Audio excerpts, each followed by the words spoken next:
Hello and welcome to Salter Stadium for 2018 Southern Section Playoffs.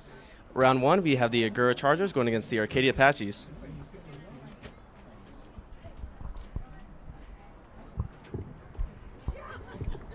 Please rise for the playing board national big game anthem. coming up tonight. We're going to be really looking forward to see if Arcadia is going to be able to get that final ring that they've been chasing all along. Yeah, it was a great week last week, and we have a recap video for you right now.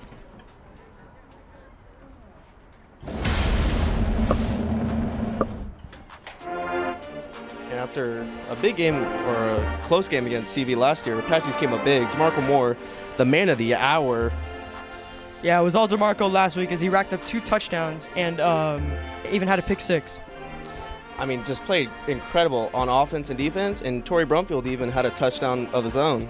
Yeah, and as you can see there, Rolandis Whitener right there had a huge night in the air, 4 receptions, 148 yards.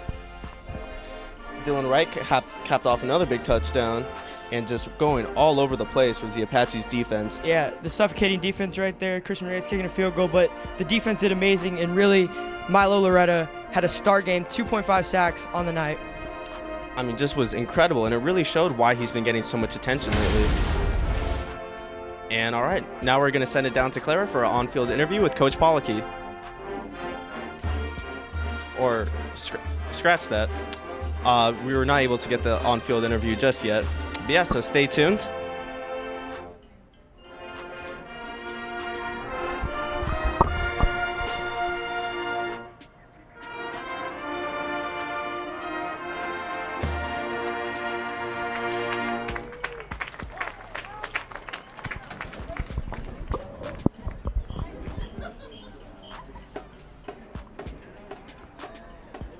All right, so now we are able to have our on-field interview with Coach Pollocky, brought to you from Clara. Sorry about the technical difficulties earlier.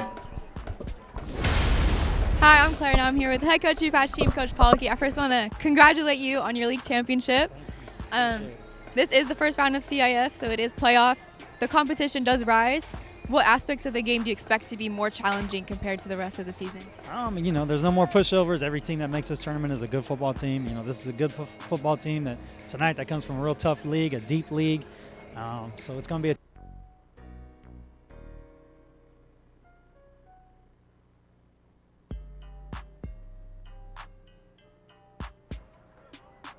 Sorry for the technical difficulties again.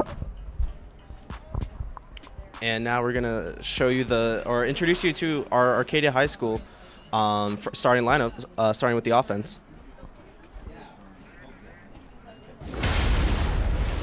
Number 12, Dylan Guerra, junior quarterback. Number 1, senior wide receiver and free safety, Rolandis Whitener. DeMarco Moore, number 2, senior running back, strong safety. Number 4, Dylan Wright, senior cornerback. Number 13, Ahmad Lipscomb, senior wide receiver, defensive back. No Nadavari, number 15, senior wide receiver. Number 54, Jake Metters, senior right tackle, and Mike. Michelangelo Loretto, number 55, senior right guard and defensive end. Number 60, Anthony Leone, sophomore center. Ethan Sickler, number 72, senior left guard and defensive tackle. All right, now stick around for the live stream. Let's see if Apaches really can get that CIF ring that they've been chasing for the last couple of years. All right.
Good evening, everyone. Welcome to Salter Stadium at Arcadia High School for tonight's CIF Southern Section Division A round playoff game between the visiting Agoura Chargers and your host, Pacific League champion Arcadia Apaches.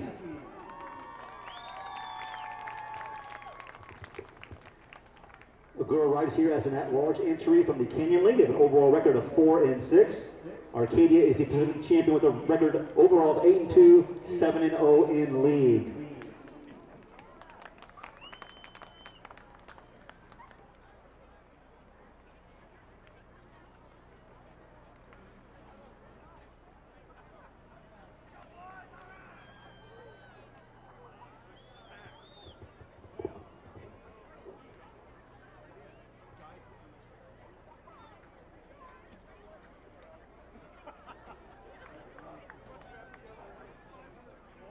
Tonight's first round game comes under the auspices of the CIF Southern Section and being officiated by officials from the San Fernando Valley unit, our referee, Jim Atkinson, our umpire, Alex Dixas, our head linesman, Joe Twitty, line judge, Michael Herrera, and our back judge, Jesse Tabania.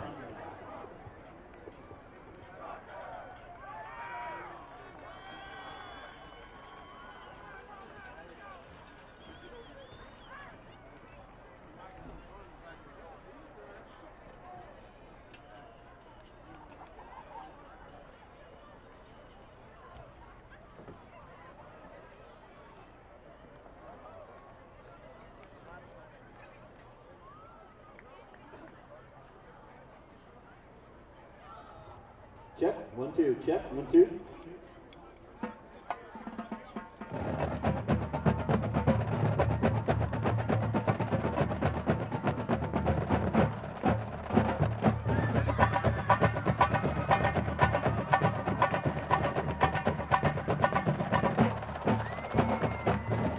Check, 1, 2, check, 1, 2.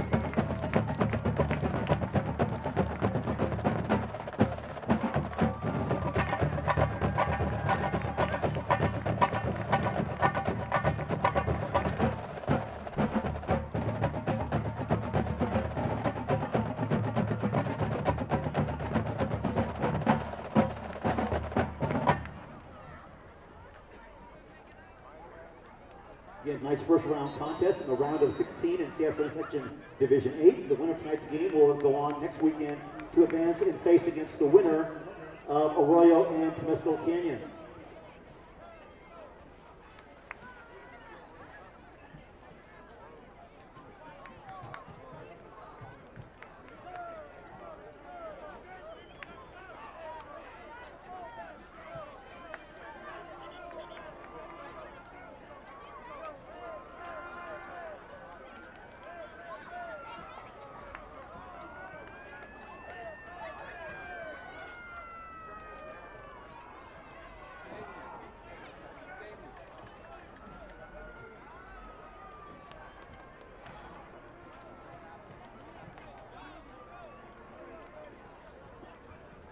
As we get set to kick off, once again, if you do have... And we are ready to get this game started. Number 25, Jackson Spar, is ready to kick the ball away. Back to return are DeMarco Moore, Rolandis Widener, the usual culprits. Both those guys, as you may have heard, went absolutely off last week. DeMarco Moore with 2 touchdowns, Rolandis Widener 4 receptions, 148 yards. Look for them tonight.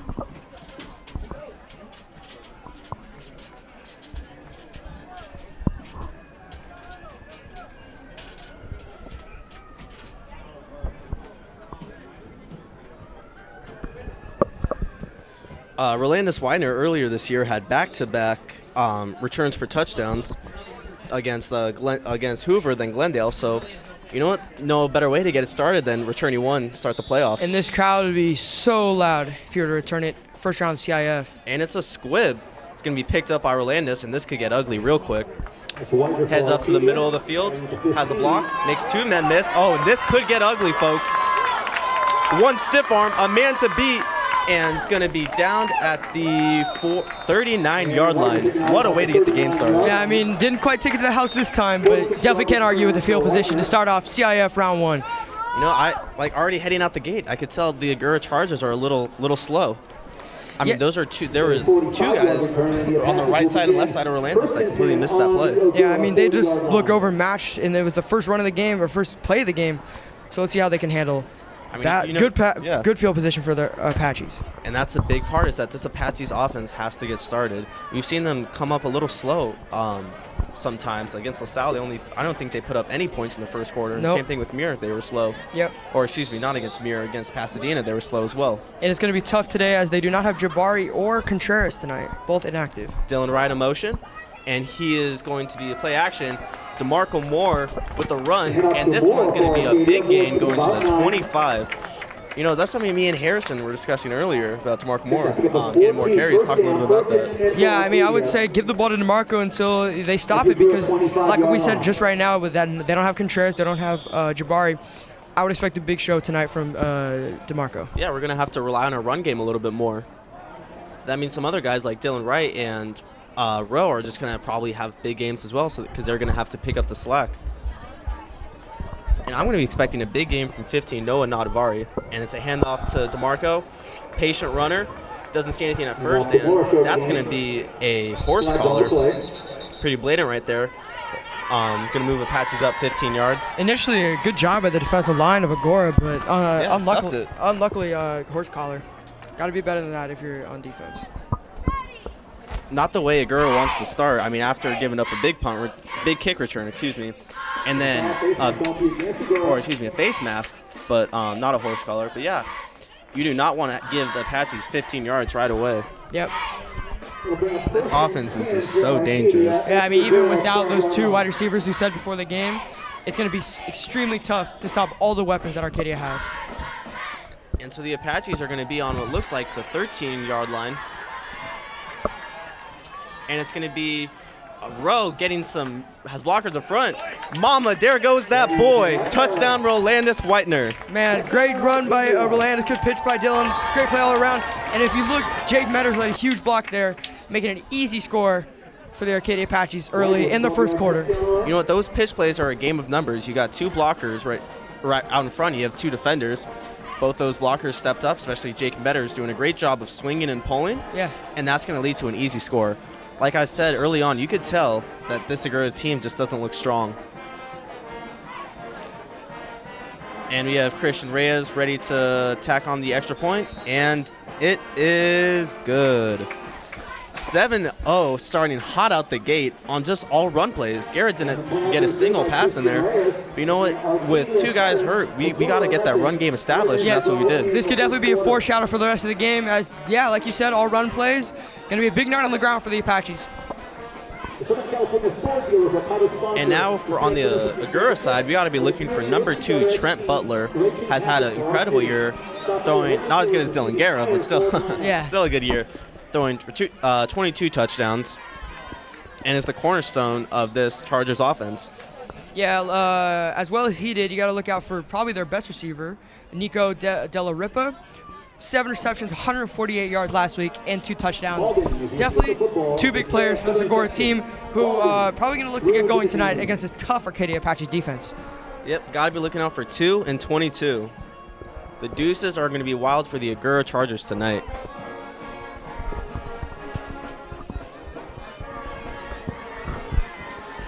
And we have Christian Reyes ready to boot it away.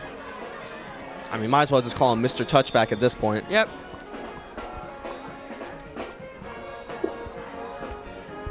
Back to return is number 1, Jacoby Taylor. And that one is going back into the end zone. Yeah. Agoura's going to start at their 20. Way over the head of Max Lopez, who looked, he was under the ball trying to get it, but no chance for him. No chance whatsoever. And we get to see this Apache's defense get squared away. Right now we have probably, I would say the biggest guy to step up to the plate this year on defense that he wasn't really expecting to, or as much as he did, was Michelangelo Loretto. I mean, done so well, he picked up an offer to Whittier University and had 2.5 sacks last week and about 8 on the year. You know, a big guy, just a really solid bull rush and knows how to get to the quarterback and finds the ball. Big piece of this Arcadia defense. And Trent Butler on a quick screen route, and it is dropped. Yeah, Number 88, Gil Levy, with a just the blatant drop. Yeah, it took hands for hands. Took his eye off the ball first. He got, I mean, you look right here, he might have been scared of the Apaches creeping up, especially looked like Dylan Wright was right there. Looked like, oh, excuse me, Deontay Bevel was right there. With Bevel lurking, you know what, don't blame me for getting scared. Yeah. Looks small, but brings a hit. Yeah, and it looks like Trent Butler isn't out there. It's actually Nathaniel Frederick, junior quarterback. Don't know where Butler is, but let's see how maybe this backup can do tonight. And another quick route, but Deontay Bevel's right there. That only goes for a couple, and that's going to lead to a quick 3rd and 8. Yeah, I mean,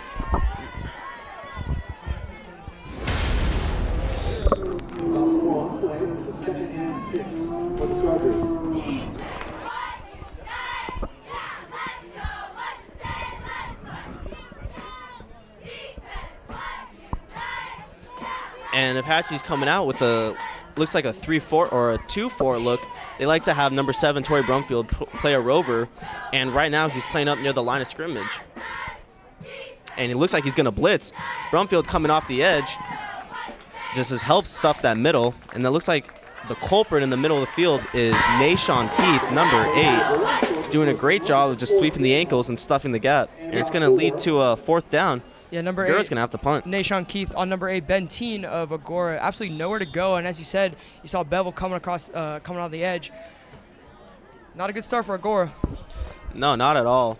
I mean, you can't, especially against this Apache's team, taking a 3 and out after giving up a quick score, it's going to get ugly. You know what? This could turn into a Hoover game or a Glendale game. It definitely looks like it.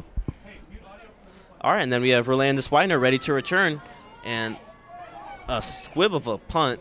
Rolandis is not going to return this, and it's going to be taking a Agoura roll. Going to be down at, looks like, the 36. So as we could have all expected, Arcadia come out as the much better team so far. Agoura 3 and out on the first drive for the Arcadia Apaches scored. Yeah, 9:24 left. Arcadia's already up 7-0 with just all the momentum in the game. Yep. And I want to key on the defensive side, Deontay Bevel, and you know, quarterbacks are going to see a small guy out there, so they're going to look for that matchup, the one-on-ones. And he's just locked. I mean, he really is locked down. He had to fill in for the shoes of DJ last year. Yeah. I mean, just DJ was a first-team All-League, and he did an excellent job of just locking down and not being just not giving up any big plays. Yeah. All right, now we have Guerra in the gun, and it's going to be a handoff to Moore again. Moore is going to get wrapped up by, looks like, number 57. Not listed on Max Preps. The classic jersey switch up. No game, so the 2nd down and 10 for the Apaches. For Agoura, you got to watch out for number 8, Ben Teen. Teen leads the team in sacks with 5 on the year. Or excuse me, Torrey Brumfield right there. And Guerra might be time for Guerra to throw. Still hasn't had a pass yet. I'm looking for Dylan Wright to show out today. And it's going to be a screen pass to Rowe. Has blockers in front. This might get ugly. Penalty flag. But the 30, the 20, one man to beat, slips. Whoop! Touchdown Arcadia. But this might be coming back, folks. At this stage, what a touchdown. Absolutely slicing and dicing the defense of Agoura. Ricky Bobby shake and bake, just with blockers in front. And keep your eye on number 22 towards the end of this play. Right here. One. Just where does he go? And another one. Then, oh, man. Makes number 88. Just gets Gil put in Levy looks silly. Gil Levy not having such a good game so far. Dropped the screen pass, and even though it's a flag right there, even though it's a flag that redacted it, he still just got absolutely crossed. Yeah. Unfortunately, it will be coming back. What a play by the Arcadia Apaches, and it's all about Rolandis Widener. Made that play possible. You know, and the way Arcadia has made our league has played against our league, you would think that they're just not facing very good teams, but that's really not the case. Arcadia's just that good this year. They are very this good. team is for real. Yeah, after their loss to Hart early in the year.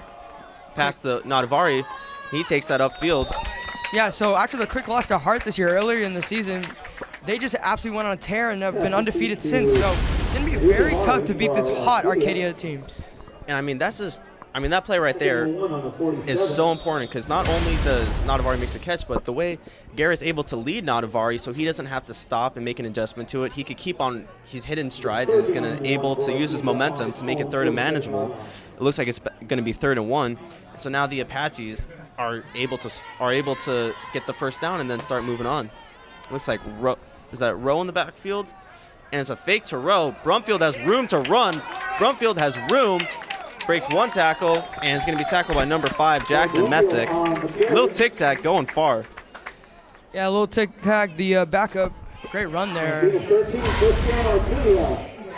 You know, and that's the great part about Rowe is that he brings so much attention. Just that fake right there, because you got all the corners are going to be going to that side. Yeah. And they're going to overcompensate right there, and then leaves the middle of the field wide open. Yeah, Coach Maxey calling a great game. Well, RC 41 blitz. And Guerra has room. Oh, he's going deep. He's going deep. And 2 steps too far. Yeah, definitely had Rolando Whitener. I mean, it was a little too far. Definitely want to overthrow him and not underthrow him. But, man, that's easy 6 points on the board for Arcadia. Yeah, but I like the aggressive play calling by Maxey right there after sending it up by a couple. Those are 2 plays if they're executed. I mean, one of them was executed. The second one, that's 6 points on the board for Arcadia. Yeah, and on a 2nd and 10, might be going back to the run game right now. And they will. And Brumfield has room to run. Brumfield has room. Jake Metters giving a block. And Brumfield breaks the tackle. He might stay up on his feet, and he does, but not enough for a touchdown. Torrey Brumfield, yeah, what a play. I mean, he's just so strong, and as you said, Jake Metters laid out a great block, but Bevel stays on his feet, brings it into the red zone for Arcadia. You know, and a big part of that was also, look at the way Dylan Wright was blocking. He was right there with this man the whole time, just sticking with it. And it's the little things like that where even though he hasn't gotten the ball yet, he's still making an effort. And that's where it's just going to open up the pass game when the linebackers have to creep up and everyone's playing he gets the press coverage that he wants. And that's kind of been Dylan Wright's season this far. Hasn't really had the glamorous numbers, but he does the small things which help Arcadia a lot. And it's going to be, a spin from Bevel.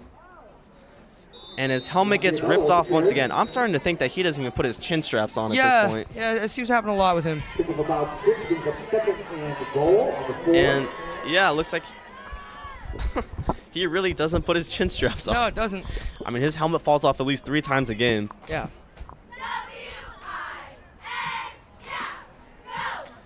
And on a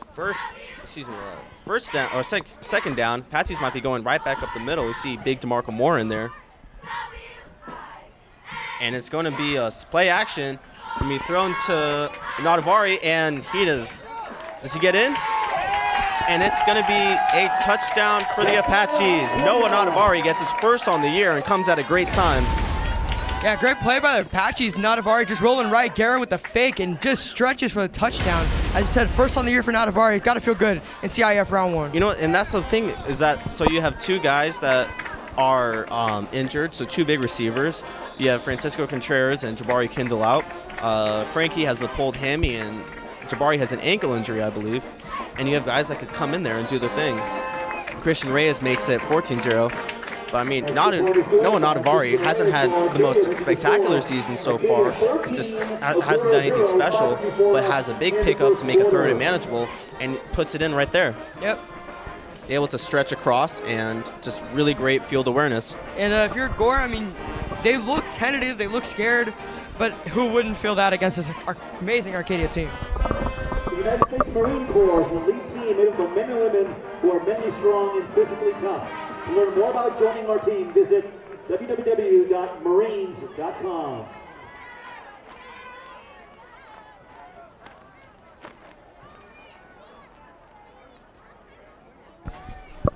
All right, Nadavari ready to boot this one away again. And Apache's up to a quick 14-0 lead.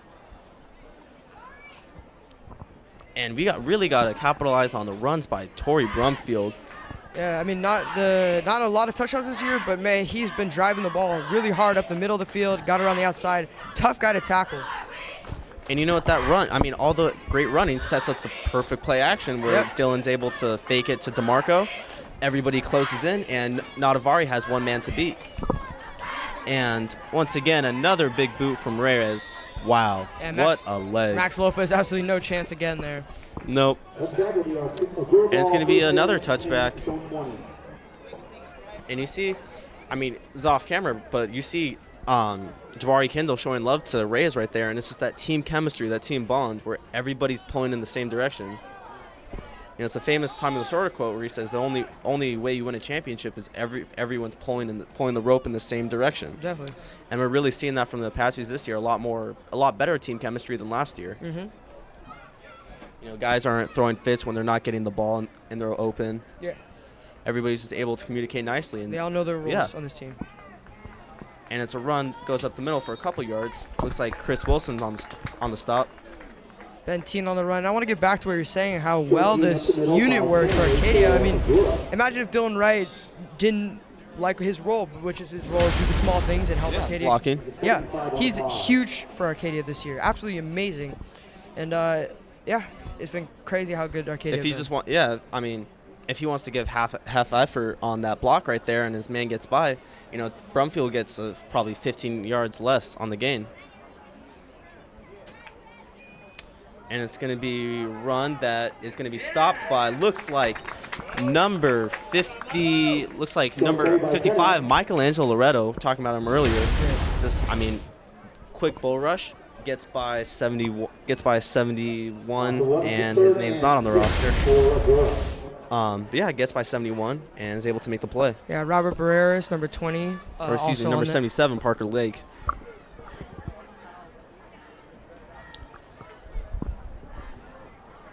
This is going to lead to another quick third down, and Apaches could get 2 third and outs in a row. I mean, just making this Agoura offense just not look anything special. Yeah, it's been all Apaches, 4 minutes left in the first quarter. And it's a quick pass, going to be holding, and DeMarco Moore with the throw down. WWE style, baby. Yeah, as we talked about before, that was Nico Della Rip on the catch. Nowhere to run that time as DeMarco stuffed him quickly. And that's a big part from these Apaches is making tackling and making the wrap-up right away. It's going to be going against Agoura. It's going to be declined. Agoura's going to punt away again.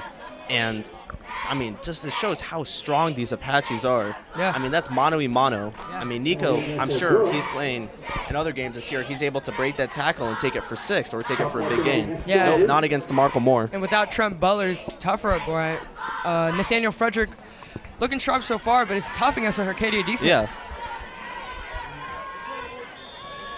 And, yeah, so back to return for the Speaking of backups, how about the 49ers backup quarterback last night absolutely going off against the Raiders? Chris Mullins. Man, what a story that guy is. That's crazy. Proud product of, I believe, the same college as Brett Favre, Southern Mississippi. I believe so. And it looks like Agoura's timeout on the Apache side. Agoura's going to go. Looks like Agoura's about to go for it. And I don't know if that's the best decision right now. But, I mean, what else are you going to do if you go down 14-0 before the first quarter even ends? Yeah, I mean, maybe trying to shift the ties a little bit. Gutsy move.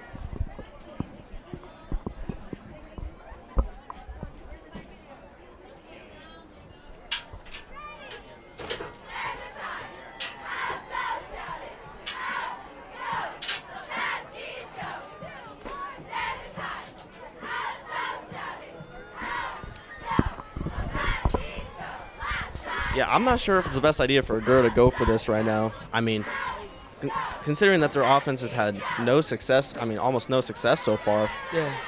I don't really know what they're going to do. I mean, these corners are just too locked down. I think they will punt it away. Ty Caballero back for the punt. Ty Caballero. I mean, this is, I think, his first opportunity as a punt returner this year. I believe broke his collarbone, right? Put him out for a while, so. And it's good to see him back there. Yeah, it definitely is good to see him back. See, this Apache's team is filled with seniors. Yeah. I mean, the big wide receiver. Oh, they're going to go for this one.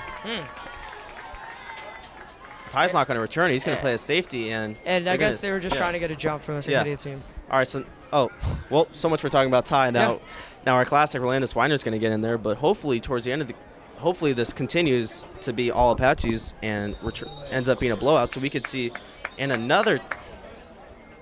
nothing better than 2 timeouts back to back.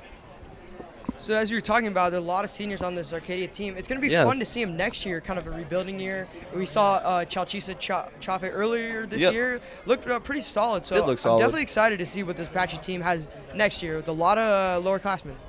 You know, Chafee kind of just reminds me of we were talking about earlier when he was playing, but a Denard Robinson. Yeah. Really fast, might not have the best arm, but he makes up for it with his feet, and running that play option, it's going to be interesting to see what Maxie does. Or almost a modern Lamar Jackson, even. Yeah, exactly. You got to give these young guys a chance, and not.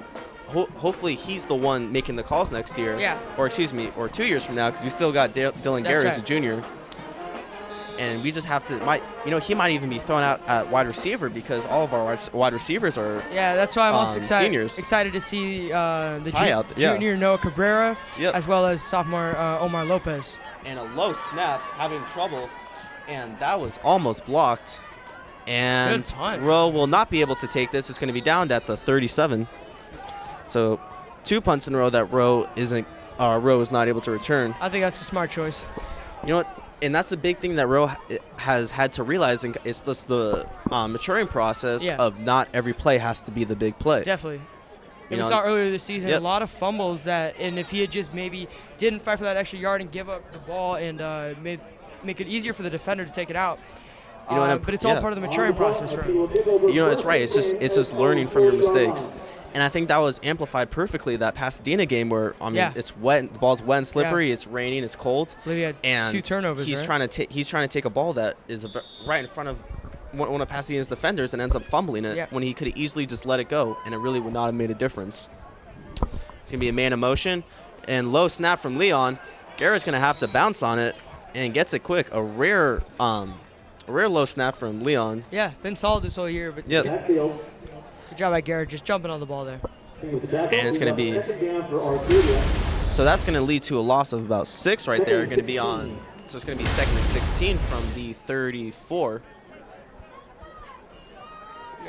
So let's have it's going to be a redo of first down for Apaches. Got press coverage, bottom left of your screen, Dylan Wright. You know what? There is no man. No. Considering secondary. Yeah, considering who takes Noah Nadavari. Yeah. Oh, So that's where Garrett's looking. Garrett's Dylan in the middle. Take this one, and he has Dylan Wright breaks 1 tackle, makes a big block by Nadavari. It's mano-a-mano, and there goes that boy Dylan Wright. MTF family. Number 4, Dylan Wright makes it 20-0. Dylan Wright, 5th touchdown of the year. And like we said, they were playing press coverage, and our fast receiver got by him. Another touchdown for Dylan Wright and the Arcadia offense. Guerra, nowhere to go, steps up, makes number 1, Jacoby Taylor, miss, and just is off to the races. And talking to Dylan earlier this year, I have to call him, or I'm only allowed to call him Ticonderoga. I'm not allowed to call him, or Ticonderoga body like the pencil. I'm not allowed to call him Frozone anymore. Yeah. But yeah, Team wannabe light-skin scores. Yep. And going to make it 21-0 from Christian Reyes. Yeah. 3 minutes left in this game. In the first quarter, Arcadia looking very sharp. You know what? This game has been all Apaches. But it comes down to the little things. It comes down to wrapping up. Yeah. And it comes down to playing penalty-free. And it's just about taking advantage of Agoura's mistakes. Yeah, and Arcadia offensive players have laid some nice blocks, and it's the small things, like you said, help this team a lot. And this is it's this crazy thinking about last year against Hillcrest. That was, if CV wasn't a crazy game, Hillcrest was something else. Yeah. Having Hillcrest, all they have to do is just run 2 plays and a big fumble recovered by Daniel Rodriguez. Yeah. And then leading to just kind of a last-second effort from Max Davila to Frankie. Yeah. Just insane. Yeah. Definitely a crazy game. But you have to realize that the Apaches this year have just gotten so much stronger. Yeah. And I think that really starts with Dylan Guerra. Yeah. The way he's able to avoid or escape the rush, move to his left, then step up and hit Dylan Wright in stride. It's just too easy. And another touchback. Number 32 is just making it look too easy this year. Yeah.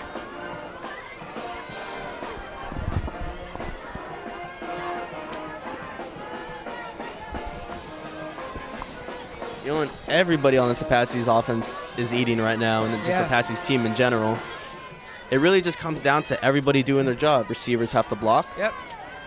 The line's doing an excellent job spreading up holes, and you've seen Ethan Sickler, somebody who doesn't get his name mentioned much. I mean, you know, it's just too bad we're not able to, but these guys are making it work. They're the reasons that Dylan has time to throw. Yeah. Like we said, it's all about knowing their role, and they know their role. They don't get named all the time, but they make the huge plays, which help Arcadia incredibly. And it's going to be another quick out pass, and that's going to be Jacoby Taylor breaks a tackle, and he's off to the races. Can Rolandis Whitner get him? And he does. Rolandis Whitner wraps up right there, but Deontay Bevel gets beat on a quick out route, doesn't wrap up, and takes it for a huge gain. Yeah, great job by Jacoby Taylor, and you'll see right here, Metters absolutely lays out Frederick. Great job by him staying in there, but man, Metters laid him out. Yeah. You know, that's the name we haven't mentioned yet, but it doesn't take long to mention it. That's gotta hurt. I saw that straight on, and he flew. And with 3:19 left in the first quarter, Apaches are up 21-0. But this Agoura offense does have some momentum, and they're looking to stop the Apaches right in their footsteps.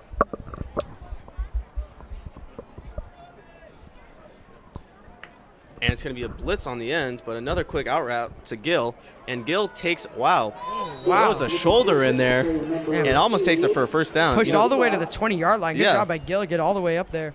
You know, someone who kind of hasn't had the best game so far, really making up for it, making Chris Wilson miss. Ooh. And even looks like Jake was driven back. If you're able to drive Jake Metters back, if you're able to put Jake on his heels, he's not able to get under you. You know, the props to him. Not a lot of guys are able to get under Jake and drive him back.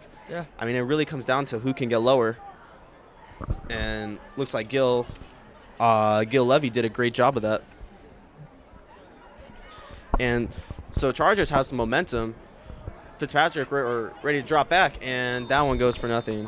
Or, excuse me, Frederick drops back. That was Teen right there looking for the quick pass. It'll lead to 2nd and 10. And not even, you know, gotta give credit to Robert Barreras and Nashawn Keith right there. You know, adding a lot of pressure, and Frederick doesn't have enough time to let the play develop and just throws it while number 8, Ben Teen, isn't looking. And gonna go for the QB sneak right there, and looks like Frederick got the first down. Just running behind Big 77. Looks like he's running behind Big 77, Parker Lake. Nice drive here by the Agoura Chargers. Let's see if they can put some points on the board. Make this game a little interesting. Yeah, we haven't seen much of a run game from these Agoura Chargers. A lot of quick out passes. Yeah. But that's been their game this whole year. It hasn't been a lot of running, a lot of passing, putting the ball in the hands of Trent Butler, not playing tonight. So Frederick. And another just quick out pass and wrapped up right away. But that's not by Chris Wilson, but that's not before he gets a first down. And Agoura is driving. They're on the 5-yard line right now. Good drive here. And I think that this nickel and dime, just getting 5-6 yards at a time, is really just kind of wearing the Apaches down. Yeah, Lopez on the catch there. I mean, great play. It looks like dangerous here for the Apaches. Agoura trying to put some points on the board. You know, Agoura is not putting not letting the Apaches roll over them by any means. Yeah, they're definitely going to fight all 4 quarters. Oh, for sure. It'll be interesting to see. You know, at 4-6, this team could be this record might not display how good they actually are. And it looks like Ben Teen's going to get the run, and he's going to be met and driving Jake. Wow, that might be does not get in there, but Jake Metters is getting the second time he's been driven back. Very unlike him. Yeah, Ben Teen, I mean, great run there. Driv 3, I believe. There's Jake. 3 players and still moving forward. You know what I mean? Even with how great Jake is, he tackled him right around the letters. And you can't do that. You got to get low, get these runners by the legs. You know, Jake has quickly introduced that he cannot outmuscle these guys. He really has to have all technique first and, you know, drive, aim for the hips and wrap up. Definitely a quick slap to the face. Let's see how he can answer. And it's going to go back to Teen, and Teen breaks through. That's going to be 21-6 Agoura. Ben Teen, the wrecking force. Yeah, been crazy good so far. And you can see in the replay right here, Chris Wilson misses a tackle. Yep. But great drive here by the Agoura Chargers. Now we got a ball game. Let's see how. Yeah, great drive by the Agoura Chargers, and it seems like Ben Teen and this nickel and dime from Ben Tene. Great job by Tene and then Frederick, but just these nickel and dime passes, and it opens up the middle of the field. Yep. So now number 23, Billy Perez on for the extra point. Looking to make it 21-7, and he does. It's going to be 21-7 Apache still, and with 41 seconds left in the first quarter, Apaches are still up 21-7, but Agoura is gaining a lot of momentum, and if Apaches have a 3-and-out right now, Agoura has a big chance to score. Yeah, momentum definitely on the Agoura side. I'm very interested to see how Arcadia can respond from this.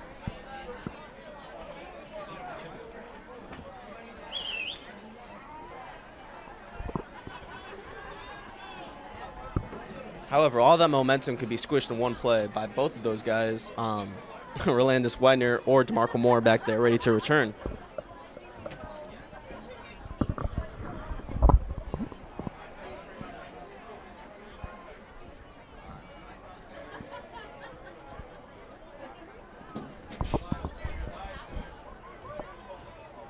All right, and number 23, Billy Perez, ready to boot it away after just kicking the extra point through. What would suck worse here for Agoura is if Rolandis were to take it to the house. Yeah, I mean, that would really kill all the momentum. And it's going to be another squib kick, but, it's going to be, Rowe takes that, looking to go up the middle of the field. DeMarco. DeMarco has 2 men to beat, beats 1, has 1 left, and Billy Perez laying DeMarco Moore out. The kicker, Billy Perez, lays out DeMarco Moore. Good run by Moore, but man, what a way to end that play. I mean, you see the quick skib dropped by Brumfield, and DeMarco Moore just with a full head of steam has a big return, gets a big block right there, and has 2 men to beat. Beats the first one right here, number 34. And then right here, Billy Perez lowers a shoulder, showing him that kickers are athletes too. Man, that's what I love to see. Lays him out. And you know what? It's good to see big plays like that to show that the Agoura Chargers are not laying over by any means. Yeah, I mean, you definitely don't want the return, but you finish the play strong. Let's see if they can hold him, maybe just a field goal. Yeah, the Apaches want this to be a competitive game. They don't want to roll over because it just gets them ready for the next part of playoffs. CIF only gets harder as it goes on, so let's see how they do. And Agoura dropping back, look to his left, has a Maud Lipscomb, and he's able to stay on his feet for a couple more yards, able to make the catch, and he's going to be down at the 29-yard line. Yeah, pass a second and 1. Pass a bit underthrown by Agoura, but good job by Ahmad to stay on his feet. Got to the 30-yard line. You know, people do not realize the amount of core strength that it takes to keep his body up right there, and the amount of field awareness as well to stay in bounds. And the Apaches are not able to get the playoff, and that's how we will end this first quarter, 21-7 Arcadia. Yeah, all Arcadia this first quarter. Agoura, however, getting a score before the quarter ends. Let's see how the second quarter goes as in the first round of CIF.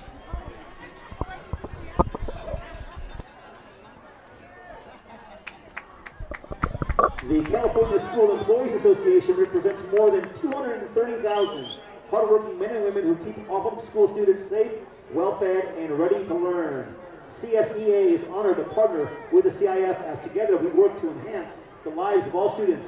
For more information, Coach Maxey calling a great game so far. All three Apache possessions are leading to touchdowns, and I think he's going to keep with that run game. You know, let's get DeMarco Moore 20 carries and let kind of establish a big run game right now. When this has been mostly a pass offense this whole year, we kind of have a trio of running backs with Tory Brumfield, Deontay Bevel, and DeMarco Moore. But it's time to make this the DeMarco Moore show, and it's good to see him out there right now to start the second quarter. Holding is the official football in the third section. 2 touchdowns. Even a pick six on offense, a pick six on defense as well. And it's good to see. I want to see Deontay Bevel in that wide receiver route, or being a wide receiver kind of in that slot position, because he is fast. And it's going to be a run to DeMarco where he's met at the line, but is not going to go down right away. And breaks 3 tackles right there. And DeMarco Moore heading in the backfield. And you see this right away. He gets stuffed by number 57 31-yard line. and takes another couple guys to take him down. And it's going to be third and manageable for the Apaches. I don't know if they're going to go back to Moore right now. And Rolandis Weiner is in the backfield, and that's drawing a lot of red flags for the Agoura Chargers team. As soon as if you throw a row out there and you get him in open space, it could get ugly. Big formation they like to use last year. And Garrett's dropping back, ready to throw, has a man, and looks like that might be enough for first down. Hits Bevel on a quick button route, a little 5 and in, and it is going to be a first down. Garrett with time to throw. And look, I mean, it's very important to notice the little things. And right there you see row blocking.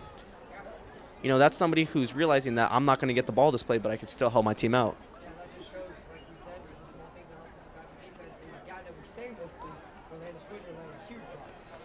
You know, somebody who's going to get a couple touchdowns every game is going to have his name mentioned. And that's going to be a quick screen route. Trick screen pass, has a man in front. Oh, and this might be going. That does go for his second touchdown of the game. Rolandis Whitener making it look too easy.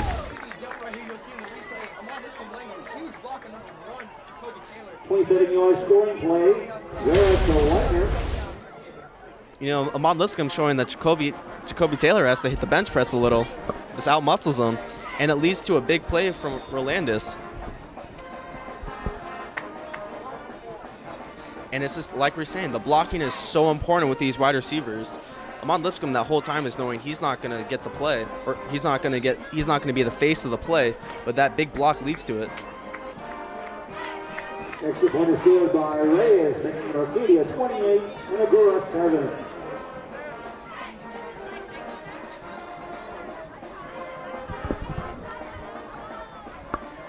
J&L Patches, exclusive patch maker of the CIF Southern section. Visit jlcustomjackets.com to order your custom CIF. You know, and after seeing the big hit from Billy Perez on DeMarco Moore, I wish we could see what Christian Reyes could do if you get him out there in open field, because against Pasadena, he had a huge hit as well. Or was it Pasadena or Muir? Yeah.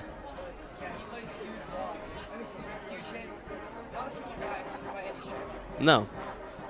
Just kind of short and stocky, but makes it work. Yeah, short and stocky, listed at 5'8", 195, and just uses all that and just could put it into someone every once in a while.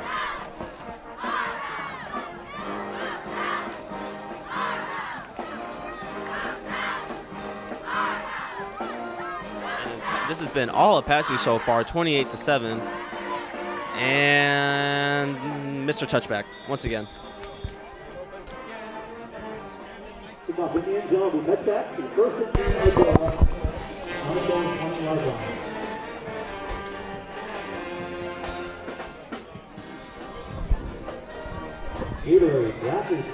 And Frederick ready to get back on track. I mean, Chargers really could not coming up successful on every play last drive, and even having guys like Chris Wilson and Jake Metters miss tackles and get run over and push back a little. Yeah, and that's anything to gain from him. I mean, they gain momentum and they gain some confidence. If you're pushing two of the best linebackers in this in the area, you could say that's definitely a confidence booster. And I mean, don't want to jinx it, but Apaches were also up by 3 touchdowns last year against Catella. That is very true. And going to be a flag on the play. Might be a false start. Yeah, but offsides or encroachment on Arcadia. Hopefully, I didn't jinx it. Yeah, who knows? I mean, but going back last year, Catella, I would say a stronger side. Much better team. Yeah, but you know, crazy things have happened in sports. You know, and just Kyle Washington last year was so incredible because you come out there and you think it's a fullback, but no, it's the quarterback who's just throwing absolute dimes and could not be tackled. Yeah. And the Apaches have only faced kind of one big guy this year, and that was Stephen Wright, the running back for Cathedral, who just ran it all over, Terrence Williams, who ran all over Arcadia. And it looks like Nashawn Keith is wrapping up right there. Solid job. Yeah, the junior defensive end, Nashawn Keith, there on the tackle. Good job wrapping up. No gain. Yeah, I mean, right away, look. it's the little plays like that Mm-hmm. where you have to wrap up right away, because number 8, Ben Tenay, could have took that one for a big gain if he bounces that and outside. he's had a field day today. Already touchdown, and he's already- one of the guys who's driven back Chris Wilson and Jake Metters. You know, I think the first to do against those two guys. Yeah. Yeah, absolute monster on this team. Also, like I said before, leads the team in sacks on the year. And that ball is up in the air and almost picked off. 3 defenders in the area Wow. for Apache. He's going to be disappointed. Nobody can come down with the ball. Landed straight in the middle of, I believe, Rowe, Chris Wilson, and Ahmad Lipscomb. Yep. Excuse me, Well, it looks like Tory Brumfield. Brumfield. Ball just gets lost in the Bermuda Triangle right there. Unfortunate, yeah. But I mean, now it leads to a quick 3rd down, and hopefully the Apaches could force another 3 and out right now. Yes. And you know, problem is having a formula that works. The Apaches are going to key on it. I mean, they know Frederick's not going to go deep, and DeMarco Moore blitzing almost hits that one away, and it looks like it's possibly enough for a 1st down. Might have to get the chain gang out. Yeah, good job by Frederick staying in there. As you said, DeMarco coming hard off the edge. Yeah. Staying in there, throwing to his favorite target, Nico Della Ripa. You know, football is a game of inches, and DeMarco was very close to swatting that one away. And who knows what this next drive is going to turn into. You know, DeMarco swats the ball away, Arcadia gets it back. Yeah. But he's not able to swat it away, and it's going to lead to a 1st down.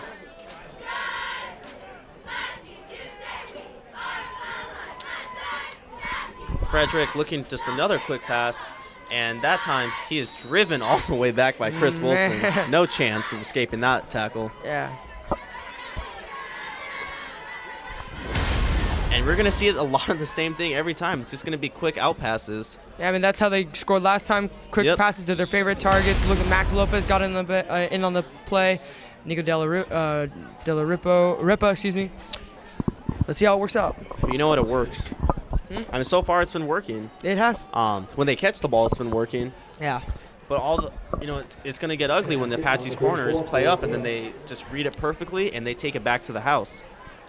Because they're still giving them 5 yards. Not sure why they're not in press coverage yet. But once again, and there's Gil Levy right there. And they're finding the soft spots in this defense. But, you know what? I think it's time to play the corners up. Yeah, I mean, that's a good play right there. I mean, 2nd and short, you make it now a 3rd and very manageable. I mean, good play calling by the Agoura coach. Yeah, I mean, 2 plays that go for 4 yards in a row makes it 3rd and 2, and just kind of a quick run up the middle is going to lead to a 1st down. They're also another aspect to look at is that they are eating up a lot of clock. Yep. They're running. I mean, if they're able to score, they're probably going to eat up about 10 plays. Yeah, only 8 minutes left in the 2nd quarter. And the clock's going to keep on ticking. And a quarterback keeper, Frederick avoids Rolandus Whitener. I mean, absolute perfect play call. You saw the blitz from the Arcadia Apaches. Frederick took the ball, and 1st down. Even got our cameraman a little right there. Another good play call by this Agoura sideline. You know what? This Agoura's, while it doesn't seem like they have all the talent in the world, this Agoura's coaching has been pretty much superb so far. Yeah, making the right calls when they need them. Yeah. I mean, they're able to just, it's all about finding the soft spots in the defense, and they notice that the linebackers are crashing in almost every time. Yep. They read that perfectly. Defensive end, looks like Robert Barrera's right there, just came up and bit, and it's going to be a sack right there. Speak of the devil, I believe that was Robert Barrera's. Nowhere to go, and looks like Darion Jones, and Robert Barrera's right there. Yeah, a great play by Barreras on the edge. Nowhere to go for Frederick, driving back to a 2nd and long. Yeah, I mean, we kind of start seeing a guy like Robert Barrera's, who's an underclassman. He's a sophomore. You know, the Apaches offense, while that's led by almost all seniors, this Apaches defense has a lot of guys that are underclassmen and have big roles to step up for next year. We've seen Udine Corletto go out there. Yeah. We've seen Ty Caviero. We've seen even Noah Cabrera, the sophomore. Yeah. Omar Lopez. Yeah. And Frederick looking to go deep, and one step too far, but with Rolandus Whitener lurking, that could have been ugly. Yeah, I mean, he definitely had Nico Della Ripa, but let him a little too much, and if he caught that, it looks like Rose was going to lay him out. Big chance for Rowe to pick up a big spearing call. Yeah.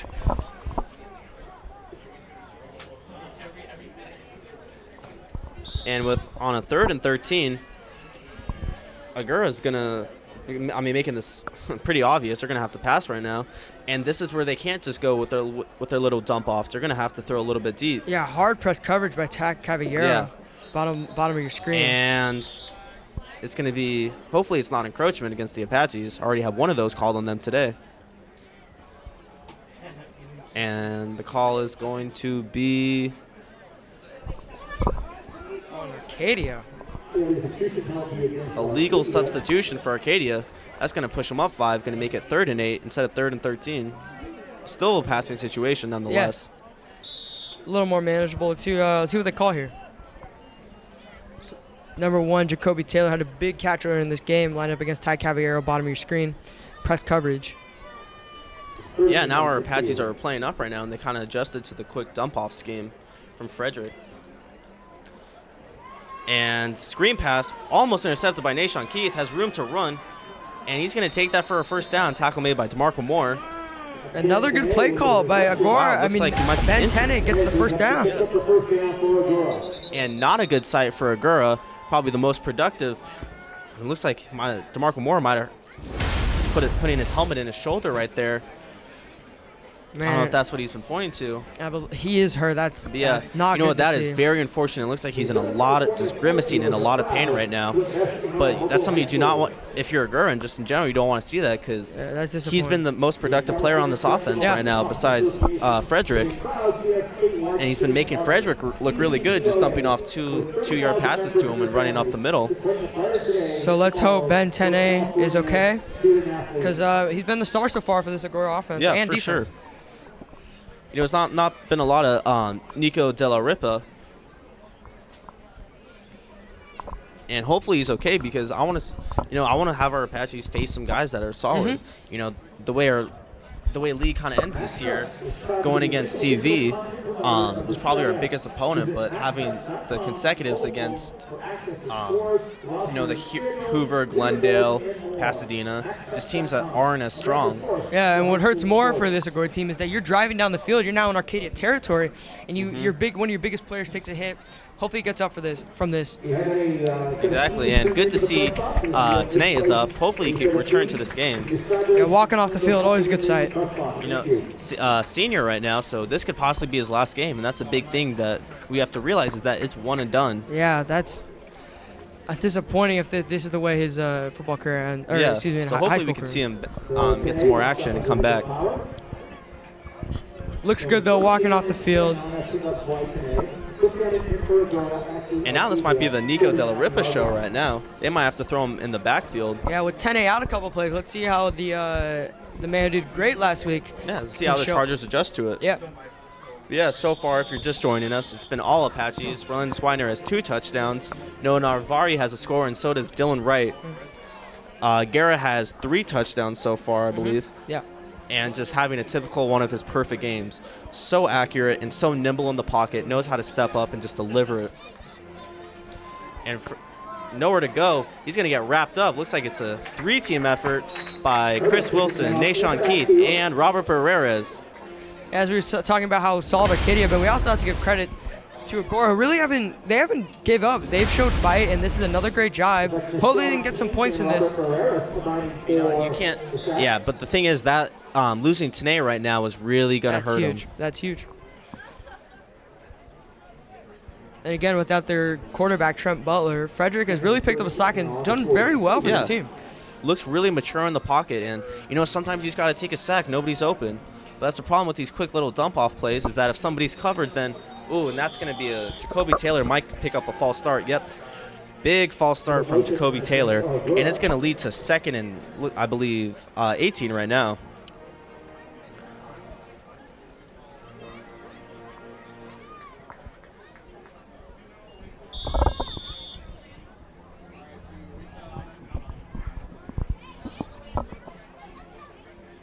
And bringing up a 2nd and long for Agoura.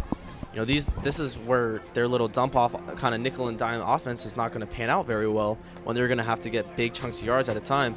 Michelangelo Loretto almost gets him, forces the throw, and almost gets a sack right there, but forces a bad throw. Hits his arm.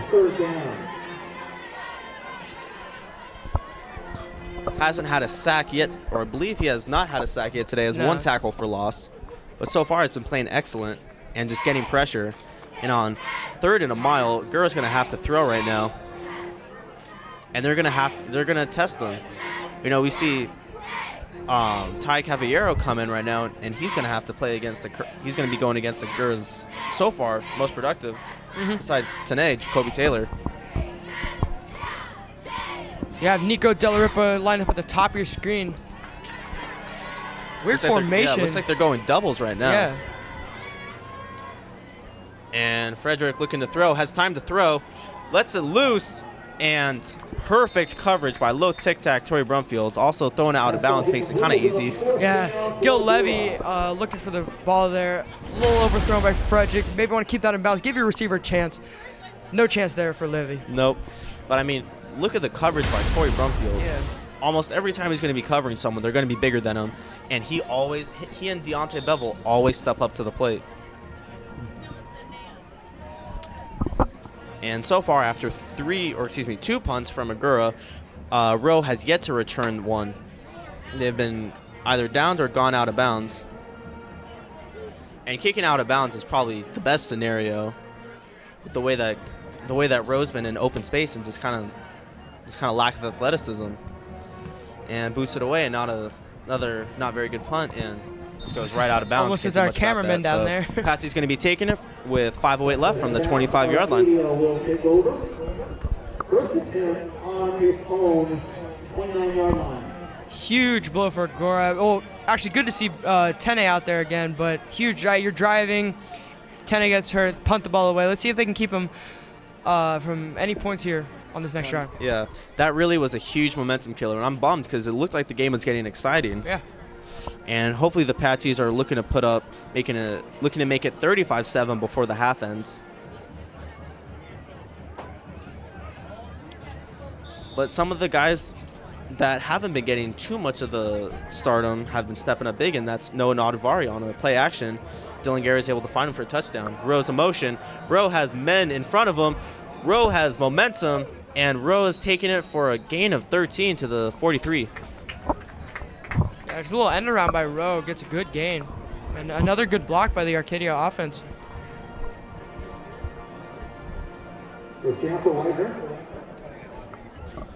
And Whitener takes it to the 43, which is going to make a first down. 5 minutes left right now, and the Apaches are still looking to score. They want to tack up as many points on the scoreboard as possible. You know, this isn't what you usually see out of first-round playoff games. Usually, or maybe just because I'm used to Hillcrest and Catella last year, you don't really see such a blowout so early. And it's going to be a pass to Maud Lipscomb. Has 2 men to beat, makes 1 miss, and heads to the middle of the field and takes it up to the 45. Now they're in Agoura territory, and the Apaches are driving. Yeah, good job there, Amal Lipscomb, making a move, getting some extra yards, gets some good rack there.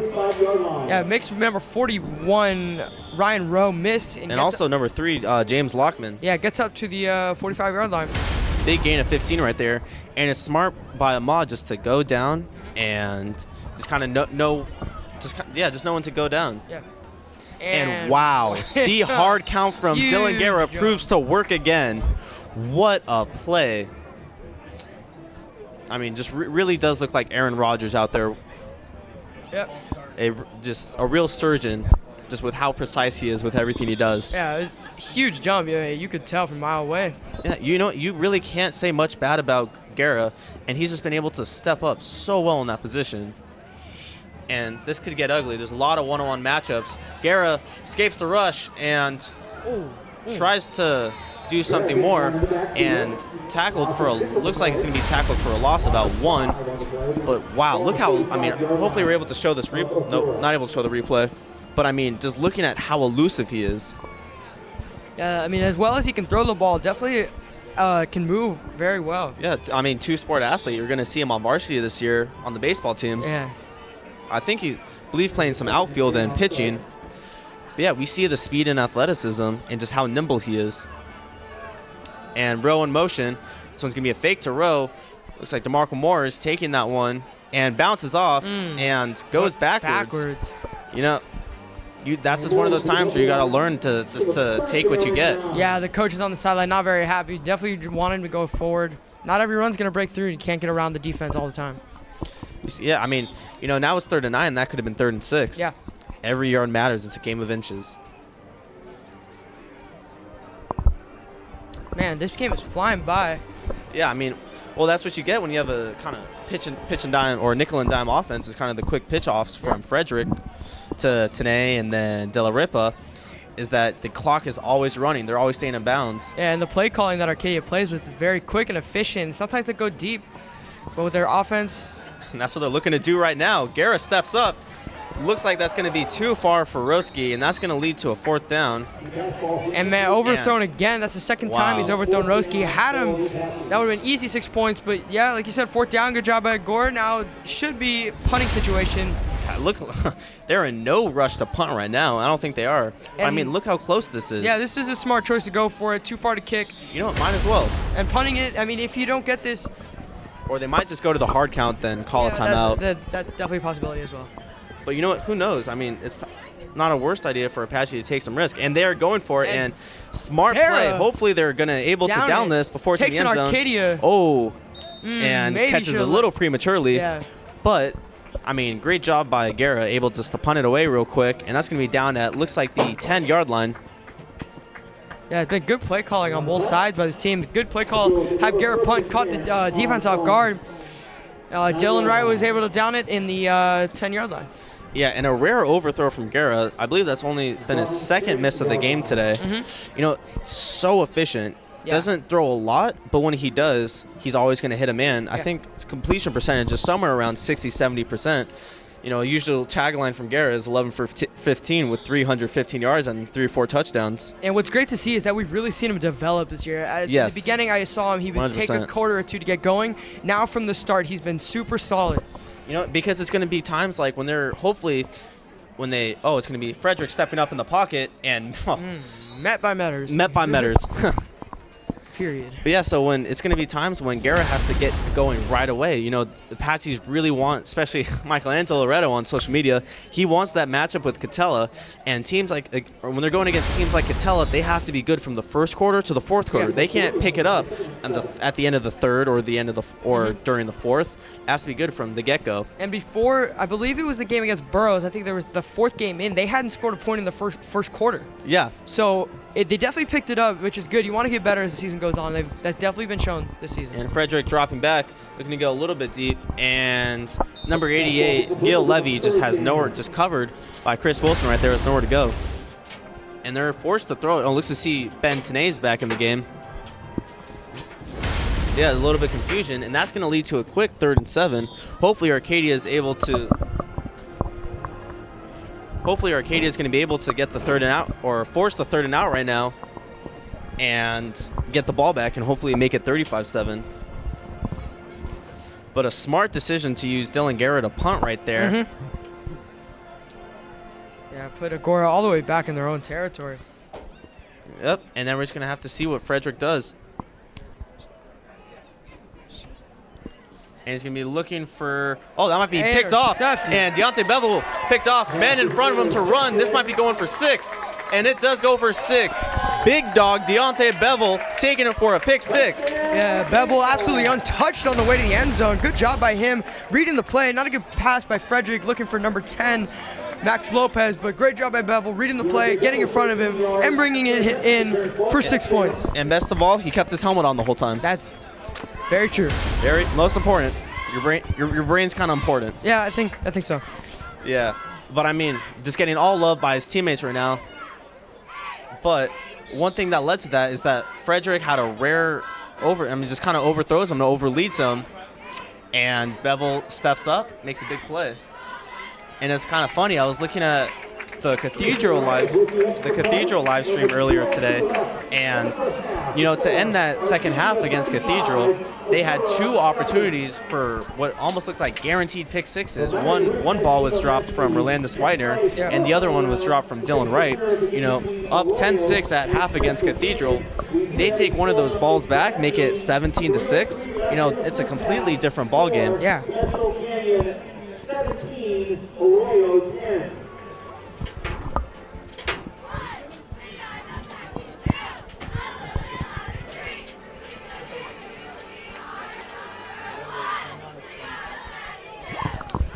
And with 2:02 left in the half, so 2:02 left to play in the half. Apache's up 35-7.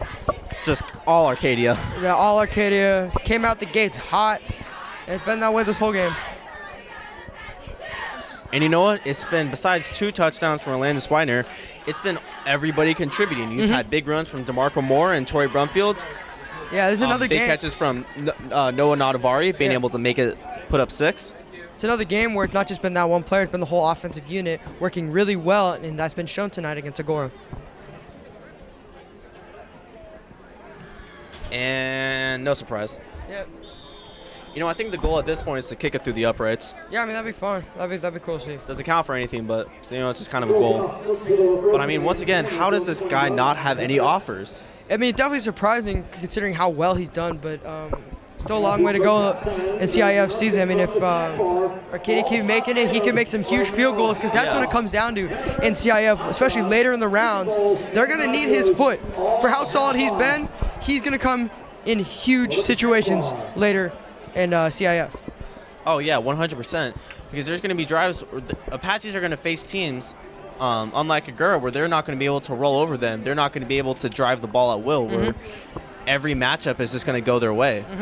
It's just not going to be like that. And when it comes to CIF, points are huge. Because it doesn't matter how you get a win. It's all that matters is that you win. Exactly. And just run up the middle gets keep on going. Keep on keeping on. And who else but Ben Tene? Man, great to see him back in the game, just pushing the whole line back. Wow, just kind of scoots through and just kind of eludes everybody. Make it 2nd and 3 for Agoura with 1:30 or about 1:35 left to go.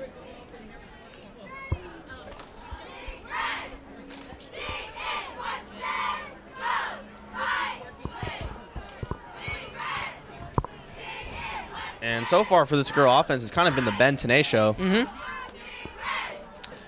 Just quick load. And Gil Levy with his 2nd drop of the game. And that one could have gone very, very far. That's a first down, easy first down. Now it's third. That's farther. 3rd and short. I mean, yeah. I mean, you look at that right there. He had, also might have heard the footsteps from Lance Widener. That could have been a big hit right there. But I mean, has one man to beat. Widener doesn't wrap up. Gil could be taking that to the house. Yeah, like you said, that's 2 drops now, 2 huge drops for Agoura, looking to get something going. Number 13, Ahmad, in press coverage, bottom left of your screen, if you can see. Yep, and he's going to be looking that way. And big player, big hit right there by, looks like number 2, DeMarco Moore, is stepping up, stopping him right in his tracks. Yeah, number 33, there's no chance. DeMarco, quick tackle.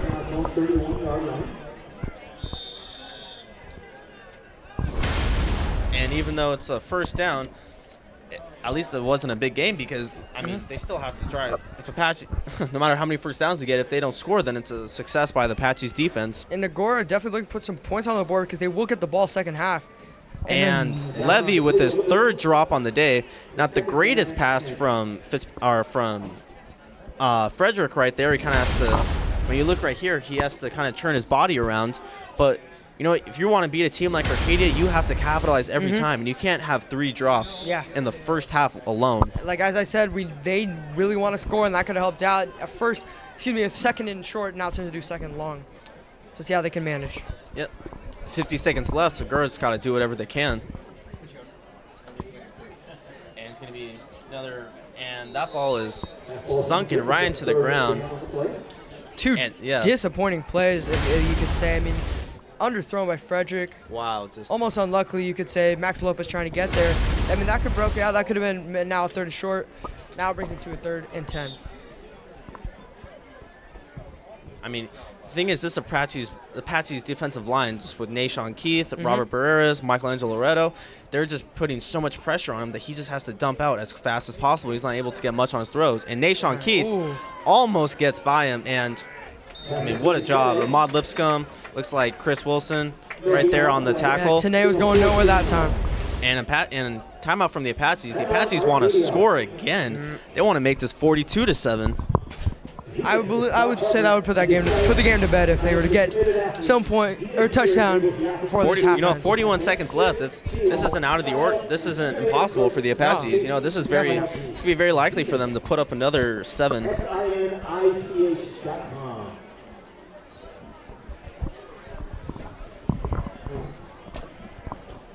And I believe two of Guerra's misses just come on overthrows. I believe his only misses on the day so far have just come on deep passes where he's outthrown Rolandus Weiner by 1 or 2 steps. And that might be something that he could capitalize on right now. They're getting separation and they're getting past their man.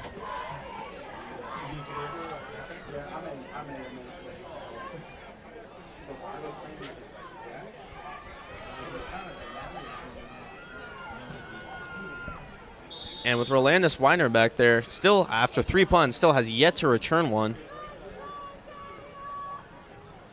And he's, creeping up a little bit of confusion on the Agoura side right now.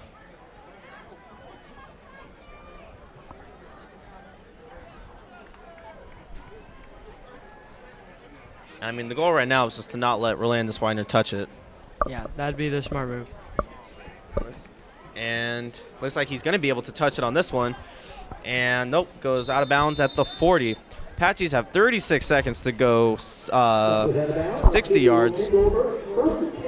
So somehow they're going to have to go 60 yards in 35 seconds. With this offense, though, 36 seconds with the timeout, that's a lot of time with the quarterback at the skill of Dylan Garrett. They just get enough. They have a screen pass where they just have enough blockers out front. Any of these receivers can take it to the house. I'm almost 100% sure that they have been in the same position, and in less than 3 plays, they've brought it to the end zone.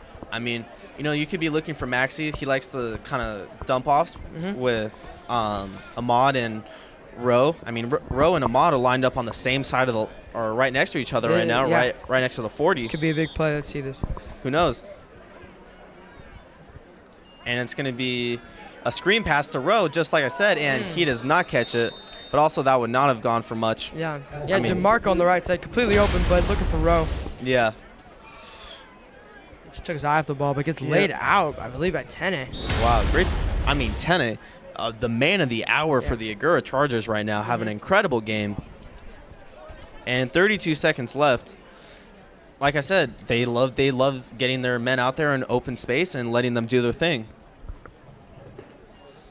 And Agoura rolling to his right, might have a man open, and nope.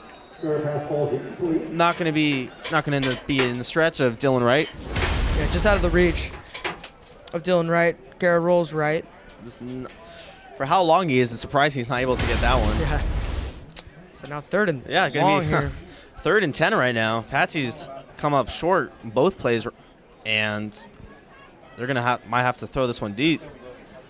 Yeah. And also, it's not the worst thing in the world if they're not able to make it 42-7 at half. I think they'd be fine with anything. And that a missed encroachment call.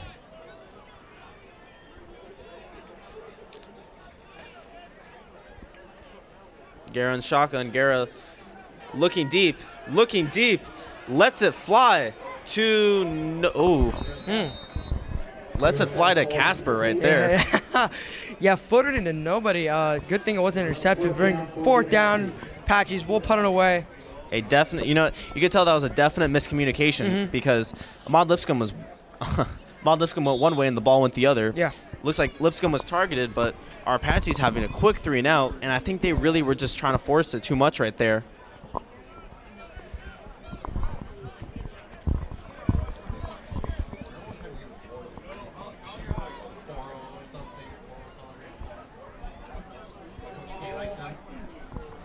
And Christian Reyes ready to punt this one away. And solid punt right there. Oh! And that's going to be an ejection. That's definitely going to be an ejection. I mean, Omar Lopez. He waved a fair catch, and Omar Lopez did not see it. He laid him out. I'm not sure if I didn't see a fair call catch either. Oh, right there. Yep. Wow. And Omar missed it. You know what? I think we could be seeing ejection right now. I think he might get ejected because That's what they're talking about. He made that catch really late. Yeah. He made the fair catch kind of late, but nonetheless, you have to respect that. And I guess I guess Lopez is going to stay in this game. Yeah, I mean, Nonetheless, a dirty play.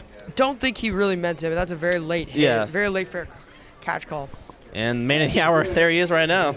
How could a face so innocent be so violent? So now Agoura in not bad field position with 2 timeouts and 12 seconds left. It'll be very tough. Yep, well, thankfully he's still in the game, and it's just going to be at 15 yards. And the way Agoura's been playing, I don't think the Apaches is going to affect the Apaches very much. Let's see if maybe Agoura can squeak something across the board in these last 12 or so seconds.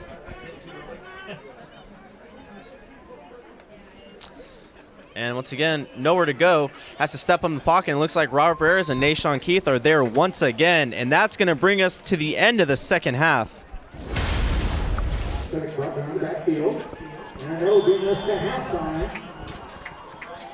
The score, Arcadia 35, Agoura 35-7 Arcadia.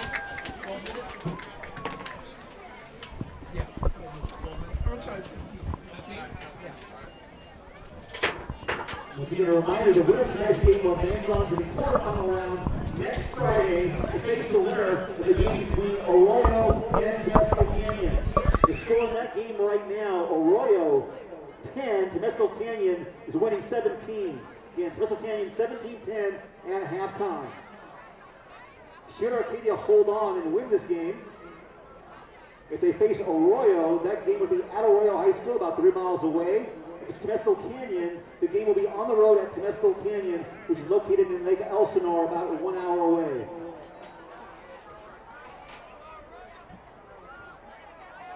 And first off, we would just like to thank our sponsors, Foothill Credit Union, for making this possible. All right, thank you, and stay tuned for the second half.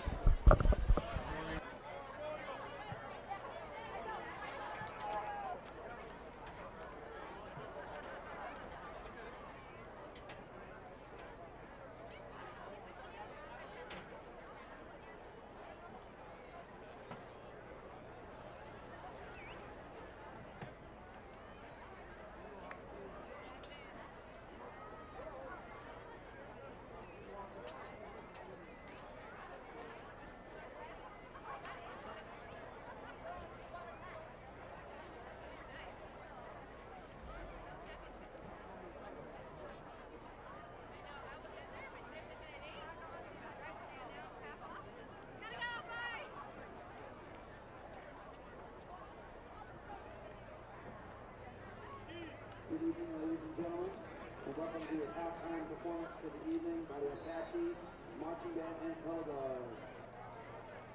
One quick announcement before we begin. The Apache Color Guard has a restaurant fundraiser on November 8th, which is next Thursday at BJ's Restaurant. Tonight, as you leave, there'll be flyers handed out to you as you leave the stadium to remind you to visit BJ's next Thursday, as our color guard will be getting 20% of your donation to BJ's next Thursday.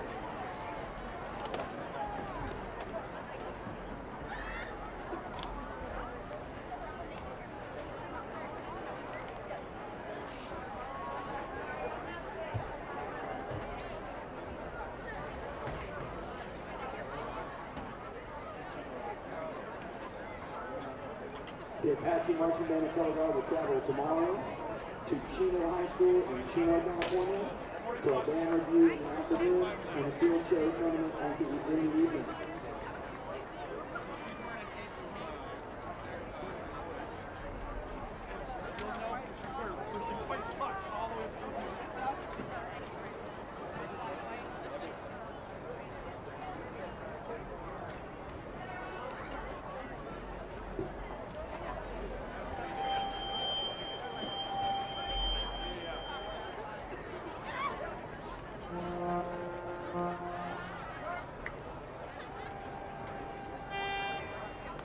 Now, ladies and gentlemen, please welcome Drum Major Caroline Tim and the Apache Marching Band and Color Guard with their 2018 production entitled A Swan's Journey.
Hello, everybody. Welcome back to the second half of the CIF game between Arcadia Apaches and the Agoura Chargers.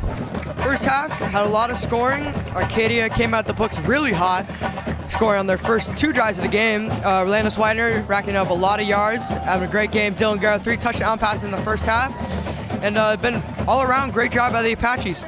On the Agoura side of the ball, came out of this game really tough to contain this Arcadia offense. However, on the offense side for them, the backup, Nathaniel Frederick, is having a pretty good game, and so is Ben Tene, who's been the best player so far for Agoura. So we're excited. Now we're ready for second half between the Agoura Chargers and Arcadia Apaches. And Arroyo. We're getting a score update right now. Bit of an upset. Trying to get this confirmed. Summit at halftime leading top seed Catella 28-7.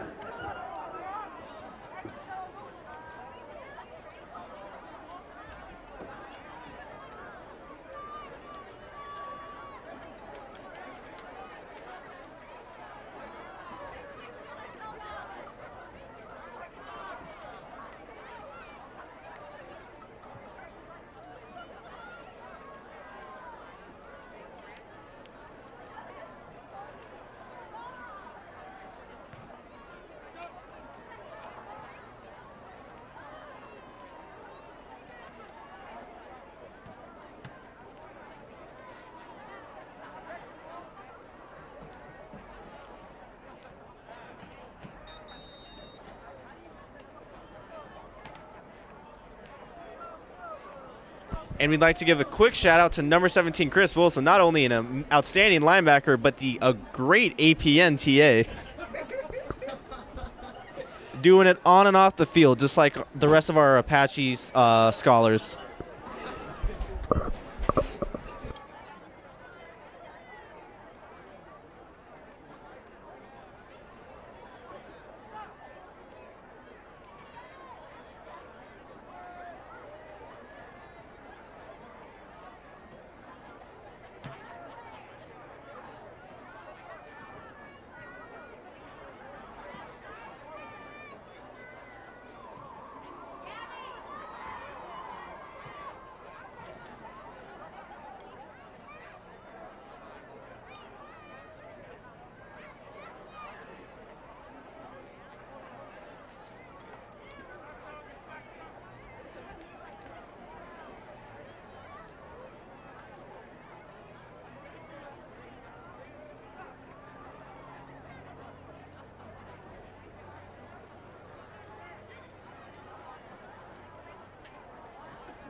And Christian Ray is ready to get it away. And the usual.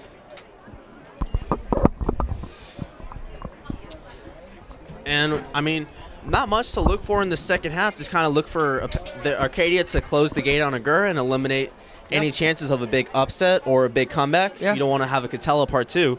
And big news concerning Catella, down 28-7 to Summit, school out of Fontana. And it looks like the Catella could be having an early exit, something not expected at all. Yeah, I mean, crazy things happen in sports, and round 1 exit for Catella definitely be disappointing for them to end the season that way. And it just really shows that. I mean, the Apaches have kind of separated themselves in this division. Mm-hmm.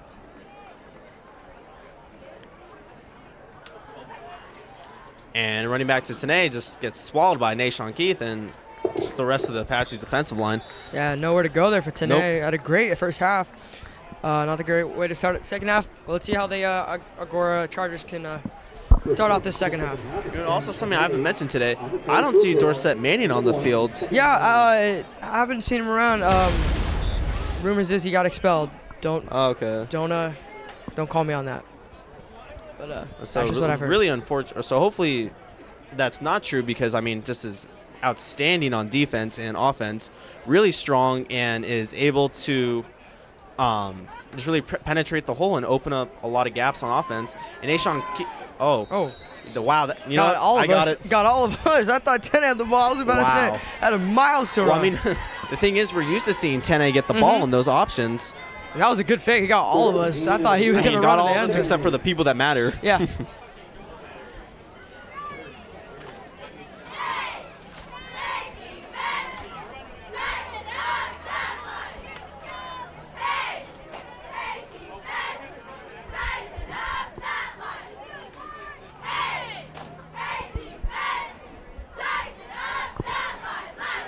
All right, and a 3rd and long for Agoura. They're going to have to pass it right now.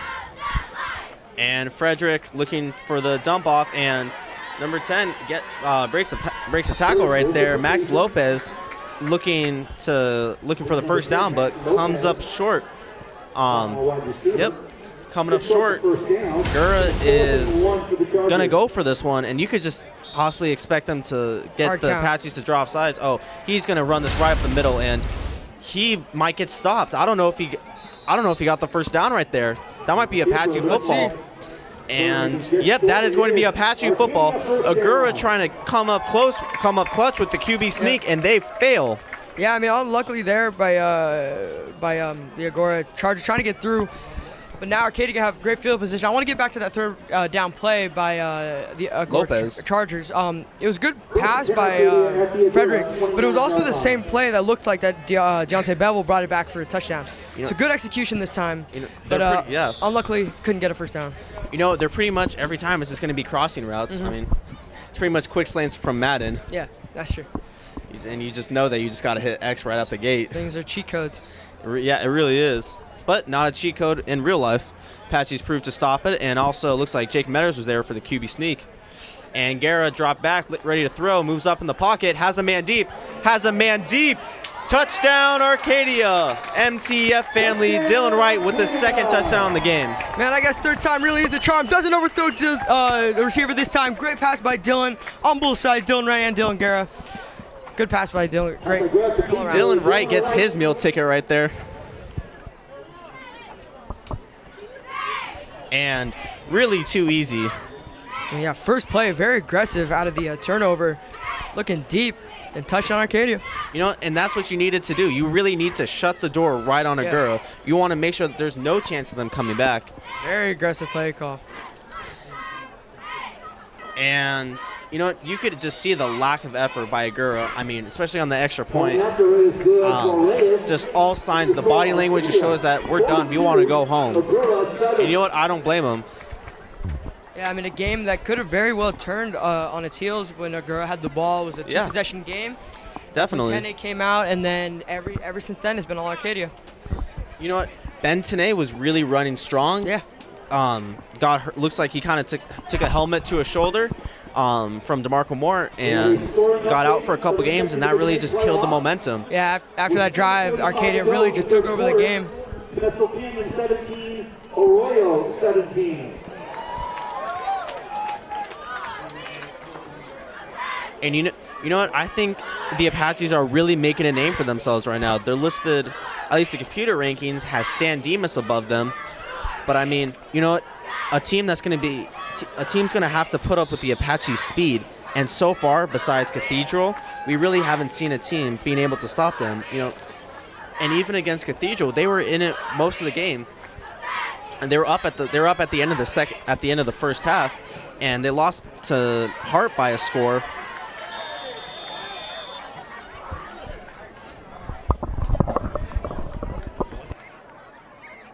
The kickoff into the end zone for Reyes to the 1st and 10 for Agoura, starting in its own 20-yard line.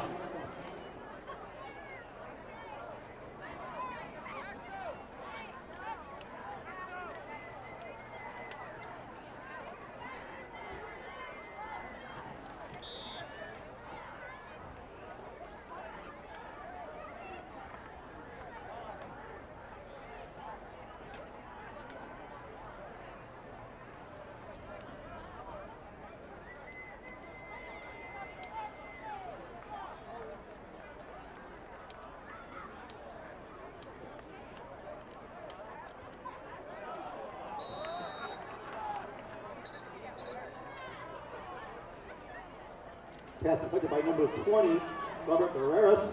Falls incomplete. There is a flag on the play.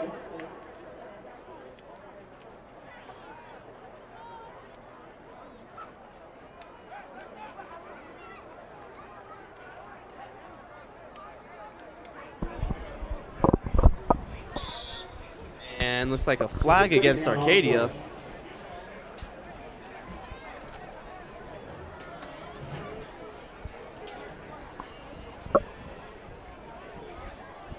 And it's going to make it 2nd and 10 for Agoura.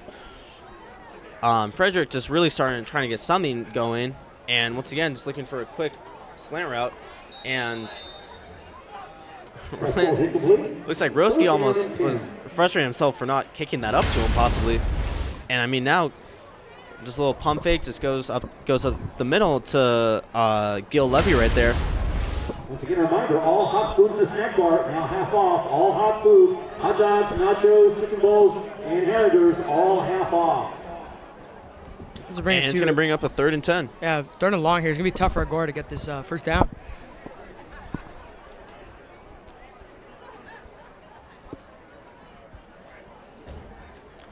And looking just another quick little dump off. And Dylan Wright does not wrap up.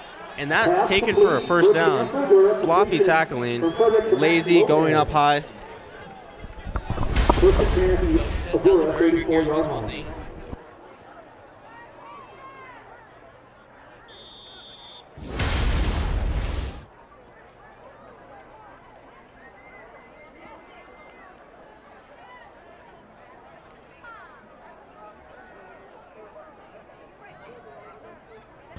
And yeah, sloppy tackle right there. But sorry, some technical difficulties on the mics, but sloppy tackling right there leads to a first down. And Nashawn Keith does it. And once again, no tackling from our Apaches. You got to chop the tree low. You know, you can't ground by the chest and throw them down. Yeah, 10A again. They're fighting for a good extra yard. That'll bring it to a 3rd and short here. I mean, you know, you see Milo right there, a rare kind of mess up, a rare screw up, but goes high and goes for the ball. You know, we don't need to get a fumble right now. We just need to stop them. And so, yeah, trying to go for the ball right there costed the Apaches about 6 yards, where it should be about 2nd and 8. Instead, it's 2nd and 2. And another run from 10A, and he does not get the first down. Going to lead to a 3rd and short. Looks like Barrera's right there. So it's a handoff right there, and Barrera's just does an excellent job just bringing him down and not getting stopped in his tracks. And we might see Agoura kind of go back to the run game once again. Yeah. 3rd and short here. Might give the ball to 10A, let him work, showing his how strong he's been all game.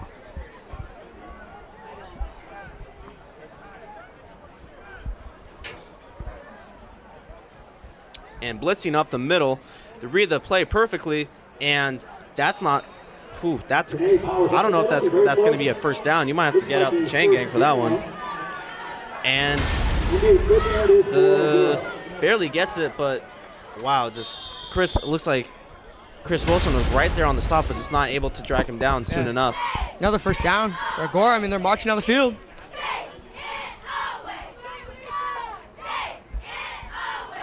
And 7:45 left in the quarter. Agoura just trying to do anything, just trying to kind of soften the blow of the score.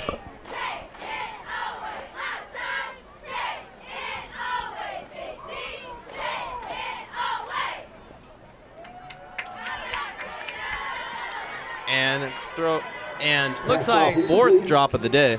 Man, Gil Levy right there again, another drop. I'm about to say it looked like he got held before the passes. Yeah, right there by number 40, Axel Cruz. But yeah, couldn't come down with the catch. Bring it to 2nd and long. Yep, 2nd and long for Agoura, and I mean, Gil Levy, you know, he's been doing a great job of getting open, but just not able to finish the play. There's 2 halves to it. There's the process of getting open, or running your route, and then following through and catching the ball. And he's just not doing the easy part right. And another handoff to 10A. Just gets stopped in his tracks, and it's going to take another team effort to bring him down. And the Apaches need to do a much better job about wrapping up right away. Third and 7. I mean, that looks like that's 3 broken tackles right there. Something that was not very common in the first half when they were tackling today.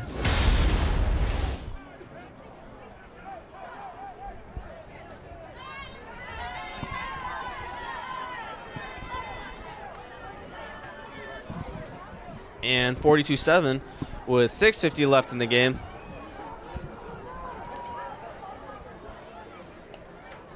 And it's going to be Frederick throwing it, and see ya. The 20, the 10. Ahmad Lipscomb makes this game 48-7. Too easy. Yeah, great job there by Ahmad Lipscomb getting in front of the receiver on Agoura. And pick 6, easy score. You know, and I really got to credit that play due to the pressure. You know, Frederick is just kind of throwing off his back foot, has to throw that ball kind of across the field, and Lipscomb's able to read it and just take that to the house. Big smiles all around. Yeah. And that really just, everyone's happy. And this game has been all Arcadia. Now it's Reyes ready to make it 49-7. So that was Ahmad Lipscomb's first interception on the year. Great way to get it. Great time to get it. Great job to bring it back to the house for pick 6. Making it 49-7. Reyes does an excellent job of just following through. And now hopefully he can add on to what I believe is going to be his 8th touchback on the day. Yeah, I mean, now it's time to start kind of looking forward. I mean, it's kind of safe to say that the Apaches will come away with a W in this occasion. And it's time to start looking forward. And, you know, the competition that they've been seeing, just, it seems like it's been subpar. But, you know, I don't know how our team last year would have done against a team like Agoura. Yeah. You know, a guy like Tane, who's really strong and powerful. Who knows if they would have stopped him or not. But it's not about last year, it's about this year. And I think out of the, you know, with Coach Maxey bringing this really great football culture and excitement to Arcadia, I think this is the year where everything has just kind of been falling into place a little, and it's just going to be the ring season. Yeah. And it's just really disappointing that, and going to make that his 8th touchback on the day from Reyes. And it's really disappointing that there's just no student section here to celebrate just what's going on in this Arcadia culture. Yeah, it is disappointing. I mean, Arcadia killing them would have been fun with this whole crowd here, but I do expect a bigger crowd as CIF goes on. I don't know, man. Who knows? For CV to win league, no crowd. And then first playoff game, no crowd. And it really just defeats the purpose of playing at home. You know, you look at schools like Bishop Amat, or in this area like Bishop Amat, where everybody shows up to the games and everybody's excited to be there. Everybody's happy. Nope, not at Arcadia. Yeah, that's true. And it's not the way it's supposed to be. That's very true. And Tane takes another run for a couple yards. Tane does a great job about falling forward, and falling forward gets him an extra couple yards every time. Yeah, look at the way he's able to use his momentum and drag big Michelangelo Loretto down. Yeah.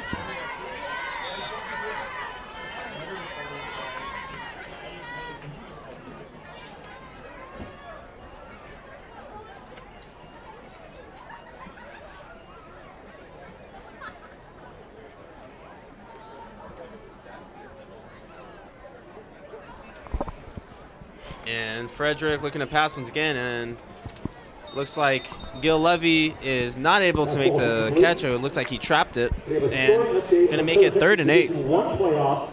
Just a bit underthrown to Gil Levy. Looking at it, bring it to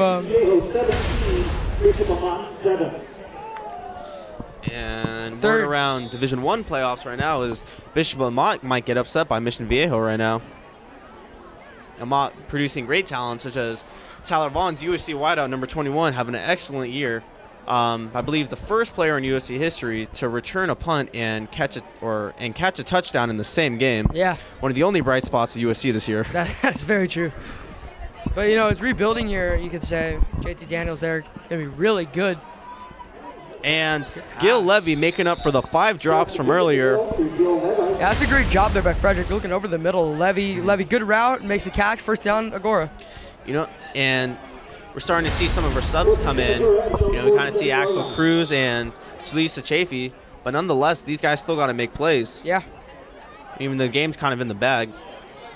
It's really important that things don't get sloppy. Yeah, so we're definitely going to start to see our subs sprinkled in again.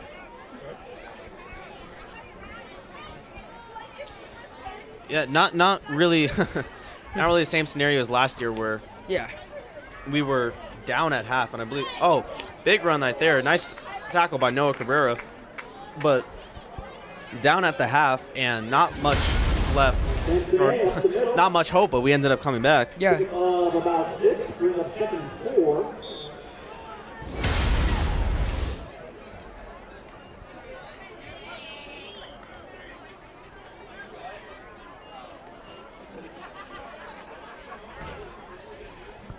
And Frederick's going to continue with this pass game. You know, it's pretty much either he's going to dump off to one of the receivers or going to hand it off to Tanae. And Tanae goes up the middle for, looks like a yard, going to make it 3rd and 3. See if Agoura can get this 3rd and short, keep the drive going. 3rd down and 3. And Jake Metters is doing a great job about getting low and kind of eating that play up right there. And with Tanae subbed out of the game, you got to be expecting a pass play right now. Yeah. And it's kind of funny why we're still not seeing our Apaches playing press coverage. I mean, every throw is going for 3 yards, so what's the point of giving them a little bit of cushion? Yeah.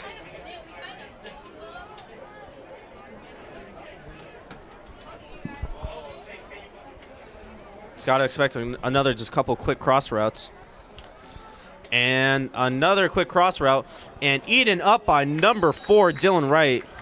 Great job there by Dylan Wright, stuffing him before he could get anything. Yeah, great job, Dylan Wright. Wow, we've seen Dylan Wright have a couple tackles today where he did great, and then had a couple plays where he was lazy, wrapped up high, didn't drive with his legs at all, and he got away. Mm-hmm. Big game on the day for Wright. All the young kids near the end zone to clear out away from the sideline. I think it's help having those kids near the end zone cleared away from the sideline, please. And it looks like the Maxi boys are delaying the game right now. Acting a fool. Scoring update going into the 4th quarter remains Arroyo 17, Crystal Canyon 17. And going to be a timeout on the Agoura side. So on 4th and 3, 49-7 Apaches. 3:47 left in the quarter. Our Apaches really just kind of ensured that a comeback won't happen. Yeah. We're definitely going to start seeing subs.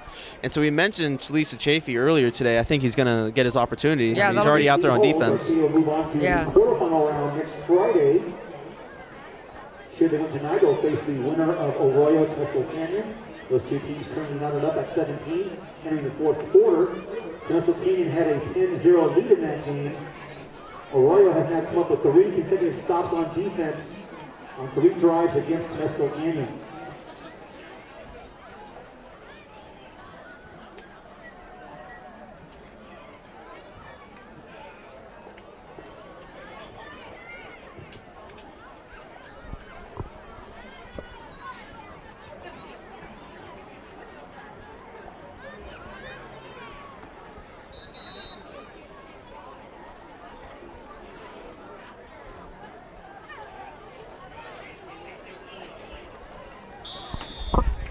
And on a fourth and 2, Agoura's going to go for it, and it looks like they won't use their typical QB sneak. Axel Cruz blitzing off the edge, and that's going to be picked off by Jake Metters, and runs a man over while at it, getting I believe his first interception on the year. Not able to get the replay up, some technical difficulties. But Jake doing a great job of sitting back, reading Frederick's eyes, and just stepping up. Yeah. So first in Arcadia, first and 10 is own 49 yards. So yeah, that definitely probably puts the game to bed. 3 minutes left in the 3rd quarter. Arcadia really just got to play the clock, let the clock run out. And now it's just the waiting game until the clock says 0. I mean, there's been plenty icings on the cake, but I think that really was the one. I think, and once again, I don't know if we're going to see Guerra. it's really insane how. So Gary is going to be going out there. Don't know if he's going to show up for the fourth quarter. And if he does, probably won't be passing that much. But it's really insane how good Garrett's numbers are with the amount of playing time he's been giving. I mean, he's given, Cavallero in motion. It's going to be handoff to him. Let's see what he can do with the man in front. And not much. Going to be a gain of 4. But I mean, Garrett hasn't played 7 quarters this year due to blowouts. Yeah, not many teams have had to deal with that. Yeah. You know, I mean, that's pretty much the same as like having 2 games not played. Mm-hmm.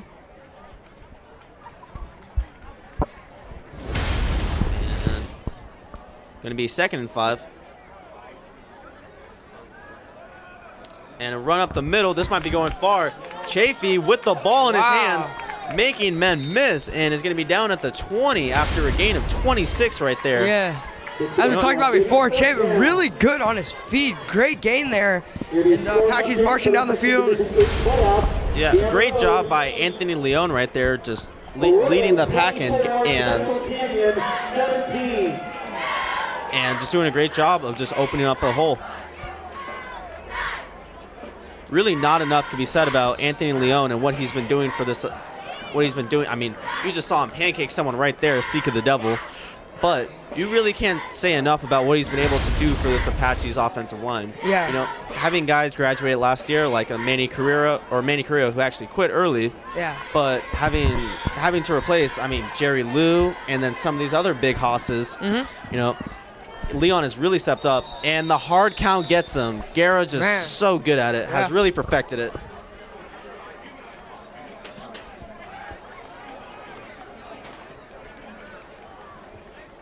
Coachman against Agoura.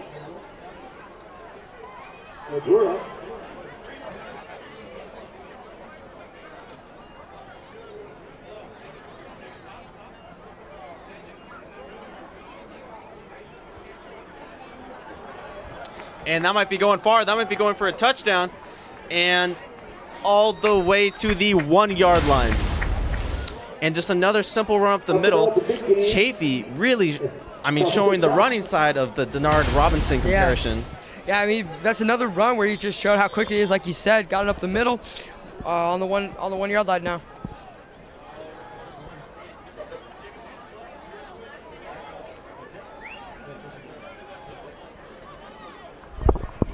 All right, and a fumble on a fumbled snap. Looks like that might be Agoura football, or I think that should be Agoura football. It doesn't look like it will be. It looks like they blowed the whistle before the ball came out. So let's see. It looks like he was down. And Guerra's shaking up a little. You could tell. You could see, not shaking the right wrist right there. You know, you do not want to see him favoring that right hand. That's not good. And just trying to get a quick little QB sneak in, fumbles the snap. And this might be going back to Chafee. See if he can get his first touchdown of the year. That'd be fun to see. And it will be going back to Chafee. And he rolls over into the end zone. Touchdown, Apaches. Chalisa Chafee gets, I believe, his 2nd touchdown of the year. All set up by Jake Metter's interception on the previous drive. Just doing a great job out lowering his shoulder and just getting into the end zone.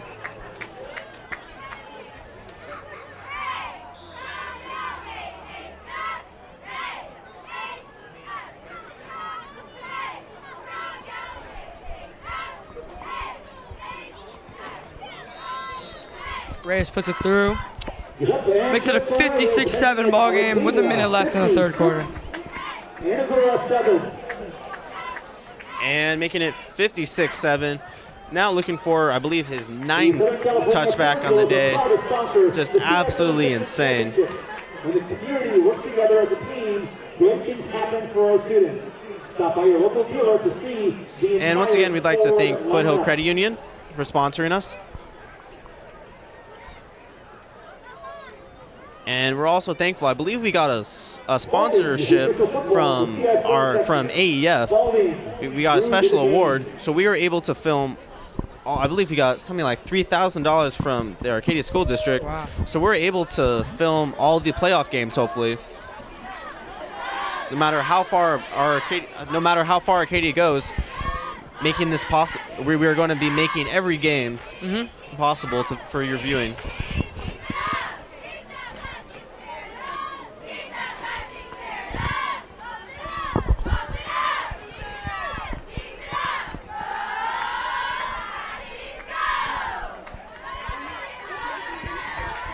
And with 1:28 left in the third quarter, it might be time to turn on the run-on clock.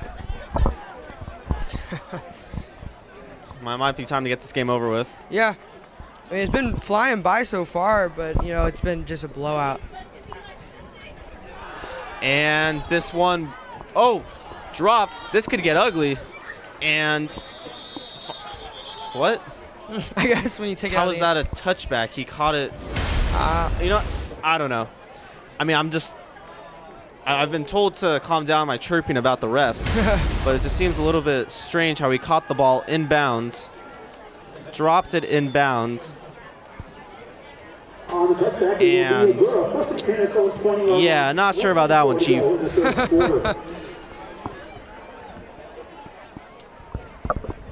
And last drive, yeah, now we're going to see all the subs in. I don't see any Jake Metters, Chris Wilson, no Milo.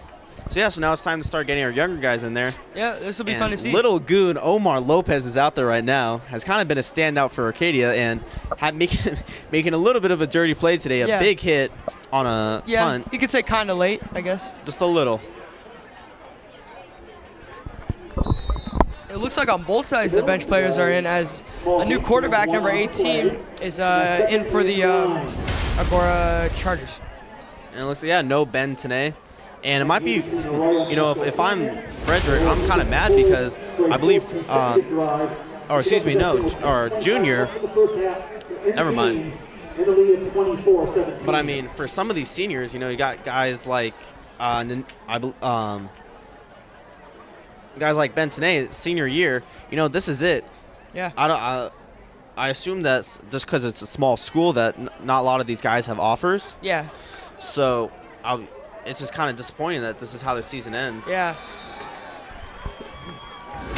Good run up the middle by number 34. Yeah, I mean, so that Metters interception really was the icing on the cake for the starters. Yeah. And once again, looks like that's gonna take us to the end of the quarter. But once again, Guerra is not gonna be playing a quarter. That's just totals it up. Yeah, so for the starters, great game for Dylan Wright. We've had 2 touchdown passes, and the whole offensive unit did very well.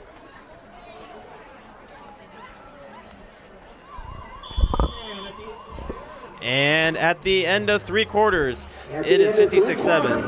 Arcadia 56, Agoura 7.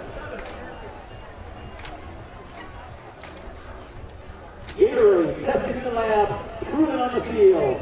Gatorade Third Center, the proven sports field of the CIF-SS section Ford Football Championship. And 1 quarter left in Agoura's season, and I believe that this will be the last quarter that these guys will be seeing until next August. Yeah. You know, it's really sad with this one-and-done system. Just it really is the thrill of victory and the agony of defeat. That is very true. And a great game by Nashawn Keith today. I believe has 5 or 6 tackles and at least 3 for loss. You know, they've been doing a great job of pressuring Frederick, and he just has to make these quick throws off his back foot. Mm-hmm. And it's led to a couple picks. And what's tough is that Agoura didn't necessarily play a bad game.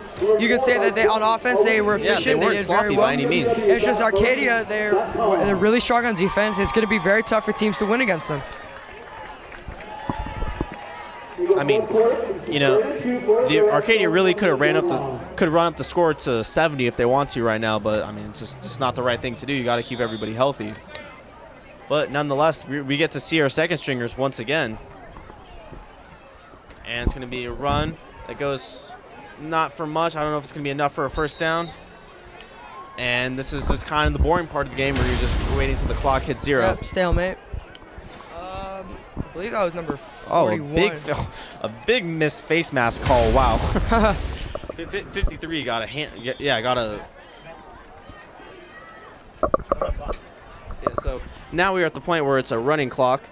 So hopefully we can get this game over with and I can get my double-double and head home. I can agree with that one. Yep. And great job. Oh, no, not a great job. I was about to say great job by Max Garul right there, reading the just reading the run. I mean, you see 66 waiting for him and just doesn't follow through. Yeah, I just guess. kind of whiffs. 34 just got right around him, showed his explosiveness up the middle, bringing 2 seconds short. And one starter coming back. Oh, nope. Not. Oh, yep. Yes, Yep. Yes, he is. Pop's coming back into the game. They really just need him there to clog that hole. And just really have your eyes on 56 right now, the way he's able to stop the run and absorb the blocks. Wow. Looks like Udine Corletto in there, laying a big hit. Slammed him down. Good job at Corletto to bring down number 34, who has some good runs so far. Yeah, I mean, good job right there by Miles Alcorn, speeding him and wrapping up, but not good enough. That is a first down for Agoura. Also, the other set that was turned in, Toyota keys with a keys bottle opener. If those are your keys, you can claim those near the scoreboard, near the base of the scoreboard. Yeah, big game today for Dylan Wright, as we've mentioned earlier. 2 touchdowns and just really playing great on both sides of the ball. Now we just kind of look forward to see who we play next week. And also, make sure to tune in next week for the live stream, because earlier this week we weren't able to get it set up for today, but I filmed a trivia segment with Tori Brumfield, Francisco Contreras, Jabari Kendall, and Ahmad Lipscomb. I think all of you guys will enjoy. That should be fun to watch. I'm excited to see that too. My little had to poke a little bit fun of Coach Maxey's baldness. So stay tuned for some good jokes. Just doing that segment, it really shows you, and just kind of hanging out with these guys for a little, you really get a taste of what you see on the field is kind of what you see in person. Yeah. You see all these guys just getting along really well. None of them are bitter. None of them are talking trash to each other. Mm-hmm. They really are all pulling in the same direction. Yeah, what's great is that these guys are all friends. These guys all it's know friends each other. first, then football. Yeah. So when you can work well with a friend and as a unit, that's the right success. That's the right formula for a very good football team. That's how championship teams are made. Mm-hmm. And it's really funny that a lot of these guys, new to Arcadia, but they are not new to each other by any means. A lot of these guys went to middle school and elementary school together. Run up the middle, stopped. Looks like it might be a first down. Yeah, it looks like it's going to be a first down. Wow, looks like Gil Levy able to pick up the first down right there. But it was really funny. Jabari showed me during the first segment we did. Jabari showed me a picture of himself, Dylan, and Ahmad all on the same YMCA team, and they're all, I believe, like they were 3-4 years old. So these guys have known each other their whole lives, and it's just brothers at this point. Yeah. Oh, and a fumble by Gilly. That might have been recovered by Gruel. And Gil Levy gets it back. Oh, right in Max's hands, just not able to scoop it up fast enough. Good job by Levy jumping on that ball before Max. It looks like you said, looks like Max had it in his hands, unluckily slipped out for him. And with 7:50 left in the game, Arcadia just ready to get this game over with and head on to next week. And next week, it's even scarier. We put up 56 with probably 2 of our core receivers. Yeah. There was no Jabari Kendall, there was no Francisco Contreras, and getting a little ugly. 77 giving a little shove, really displaying the frustration by Agoura. Once you get those guys back, just imagine what this team is capable of. Dylan Wright, who's you could say the 4th receiver on this team, in the pecking order, great night. I mean, he's really showed that his talent. 2 touchdowns. Yeah.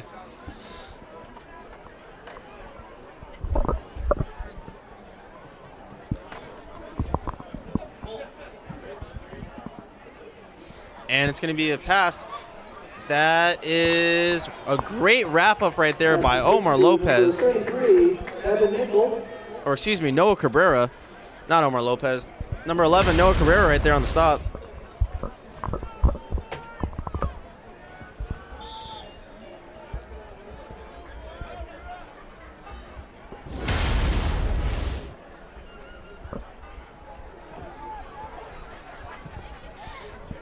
And on a 4th and 10, Agoura's just going to go for this one, and might be seeing the last Agoura might be seeing the last drive till next August. And it's really important that Apaches, like I said, they got hot right out the gate, putting up 21 in the first quarter. Great play right there. Good job by that kid at defense, tackling him right away before you get anything going. Now bring it to a 4th down. And looks like, not able to see his Yeah, I number. can't tell there. Rolled over. And nonetheless, it is a turnover on downs. And Arcadia is just going to run a couple plays. And that's going to be it. Yeah, but this is a good start for Arcadia, for CIF. This is what they needed. Yeah. Coming out and basically showing that Agoura had no chance from the very first play. It set the tone. Rosti came out, brought it all the way back to the 40 on Agoura's side. After that, Arcadia really just took over the game.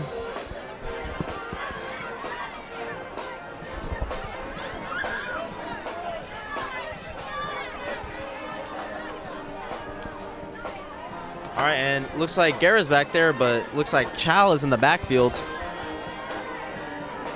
Or excuse me, Chris Wilson is back there. Oh, wow, that should be interesting. Looks like he probably won't be involved with much of what's going on, though. I mean, you want to keep one of your top defenders. Yeah. And well, yeah, you want to keep your top defenders healthy. There's no reason. High School with 1:39 to play. Temescal Canyon is now on the Arroyo 4-yard line, down by 7. And Big Arroyo High School might have a chance to come back, or they might get upset right now. 1:39 left, and injury on the field right now. Looks like number 75 of the Agoura Chargers, Ethan Klausner, a senior. So this might be his final play.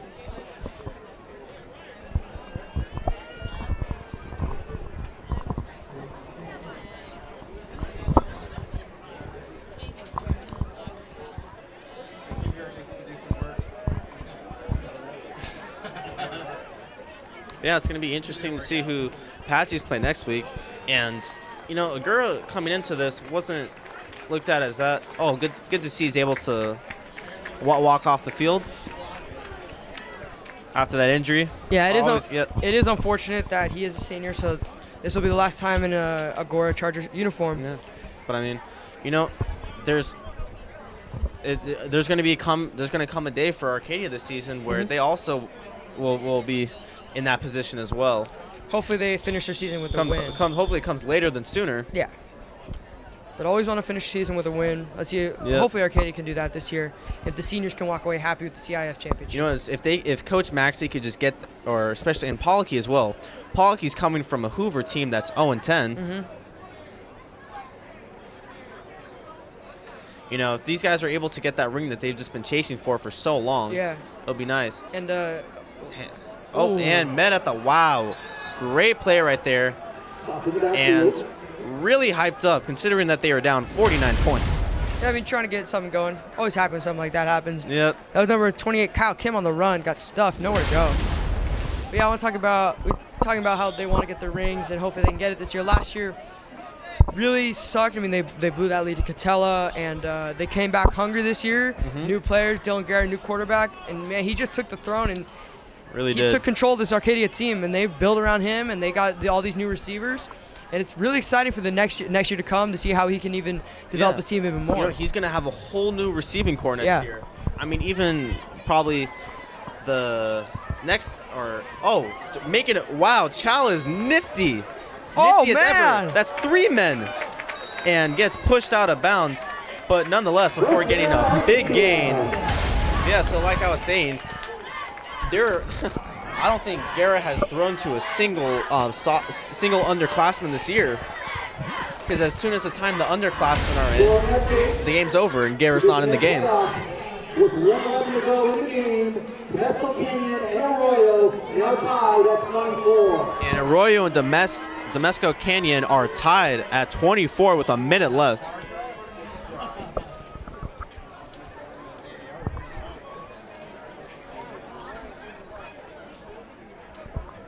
Yeah, and just with 2 returning players next week, it's going to get ugly. Yeah. It's really going to get ugly. Oh, man. And looks like that's Gabriel Cortez going nowhere. It's kind of funny seeing that name pop up because I remember playing Arcadia Indians with his brother Quinton. Oh, that's way back in the day. That's probably close to 10 years ago. But just gets wrapped up right away. Not a lot of room to run. And I'm kind of disappointed because seeing Chris out there, I really wanted to watch him play, but Yeah.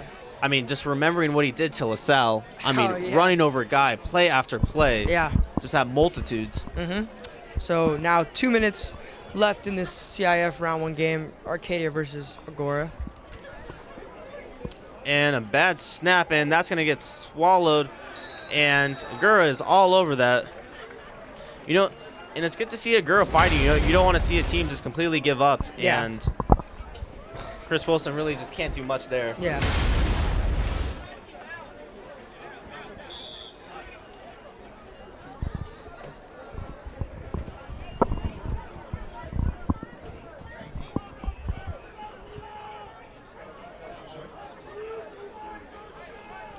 And 1:40 left in the game.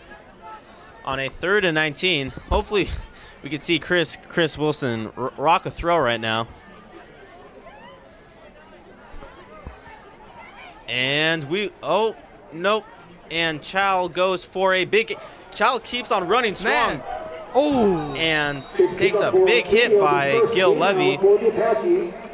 And I believe that might be that is a first down. I mean, what a game by Chow in this 4th quarter. Chow nimble on his feet, getting around defenders left and right. Tackled, like you said, by Gil Levy. But man, this guy can move. And it's not going to be a first down. It's going to be a 4th and 1.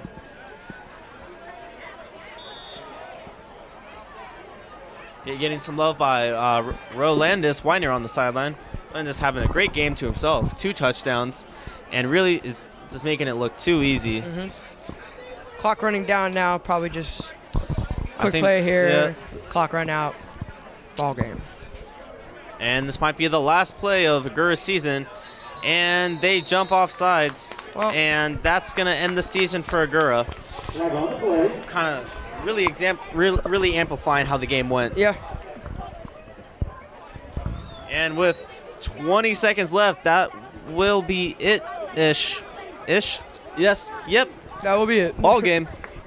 And the fat lady can sing. The Apaches have won their first round of Division 8 CIF Southern Section Playoffs of 2018. And they are ready to go on to next week. The road to the ring starts now. Arcadia gets a huge win at home. Game 104 is done.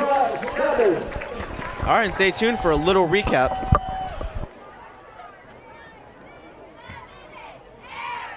So with the victory, Arcadia is its 8th consecutive victory. They improved to 9-2 on the season. They will advance to the quarterfinal round, taking place in next Friday, quarterfinal round of the CIF Section Division 8 playoffs. They will face the winner of Arroyo Temesco Canyon.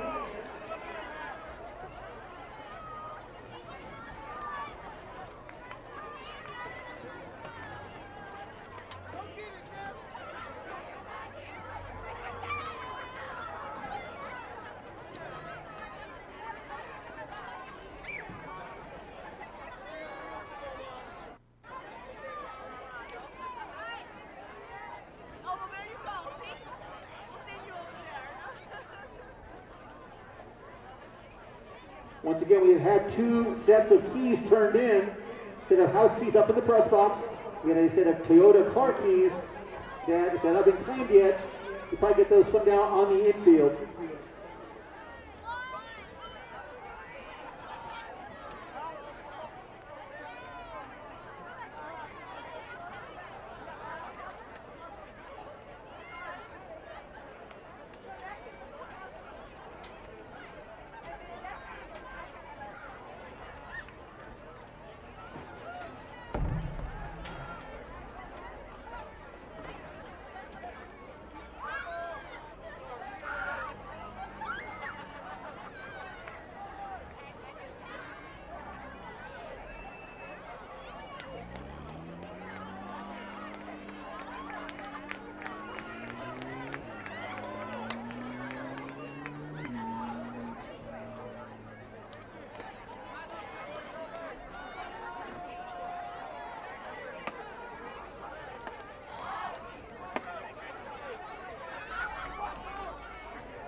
Everybody's best shot.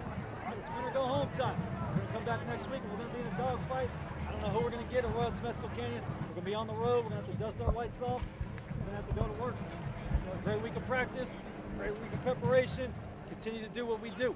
All right, we got to get better. Competition's going to get better. From here on out, we got to keep stepping up our game, man. If we do that, the sky's the limit for us. All right, we got a real good football team. We're going to be a real tough out. Hopefully we get some bodies back, get some guys healthy. All right, but for us, just stay focused. Stay focused, keep your eye on the prize, take it 1 week at a time and keep chopping wood. Proud of you guys, man. Proud of you guys. Took care of business tonight.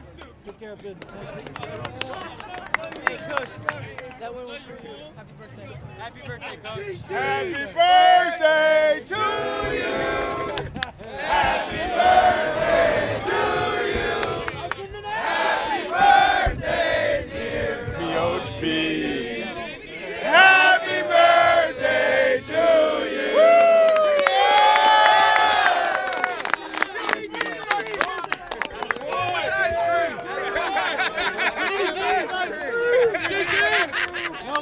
Coaches, you guys got anything? Hey, good job, fellas. Good job, man. Good job. Hey, 0-1, right? We got 6 games left. 0-1. Want to know, Coach? Well, if you want to go ahead and catch next week's opponents for the Apaches, just make the short drive down the road. Temescal Canyon and Arroyo are going to overtime. Arroyo had a chance to win but missed a field goal.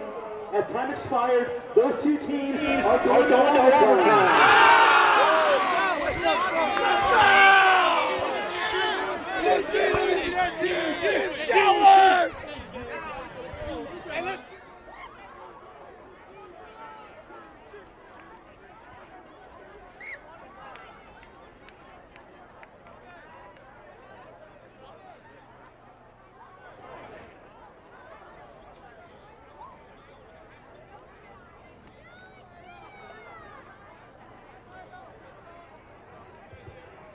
So Arroyo missed a 27-yard field goal attempt as time expired. Those two teams going to overtime. Temescal Canyon and Arroyo knotted up at 24.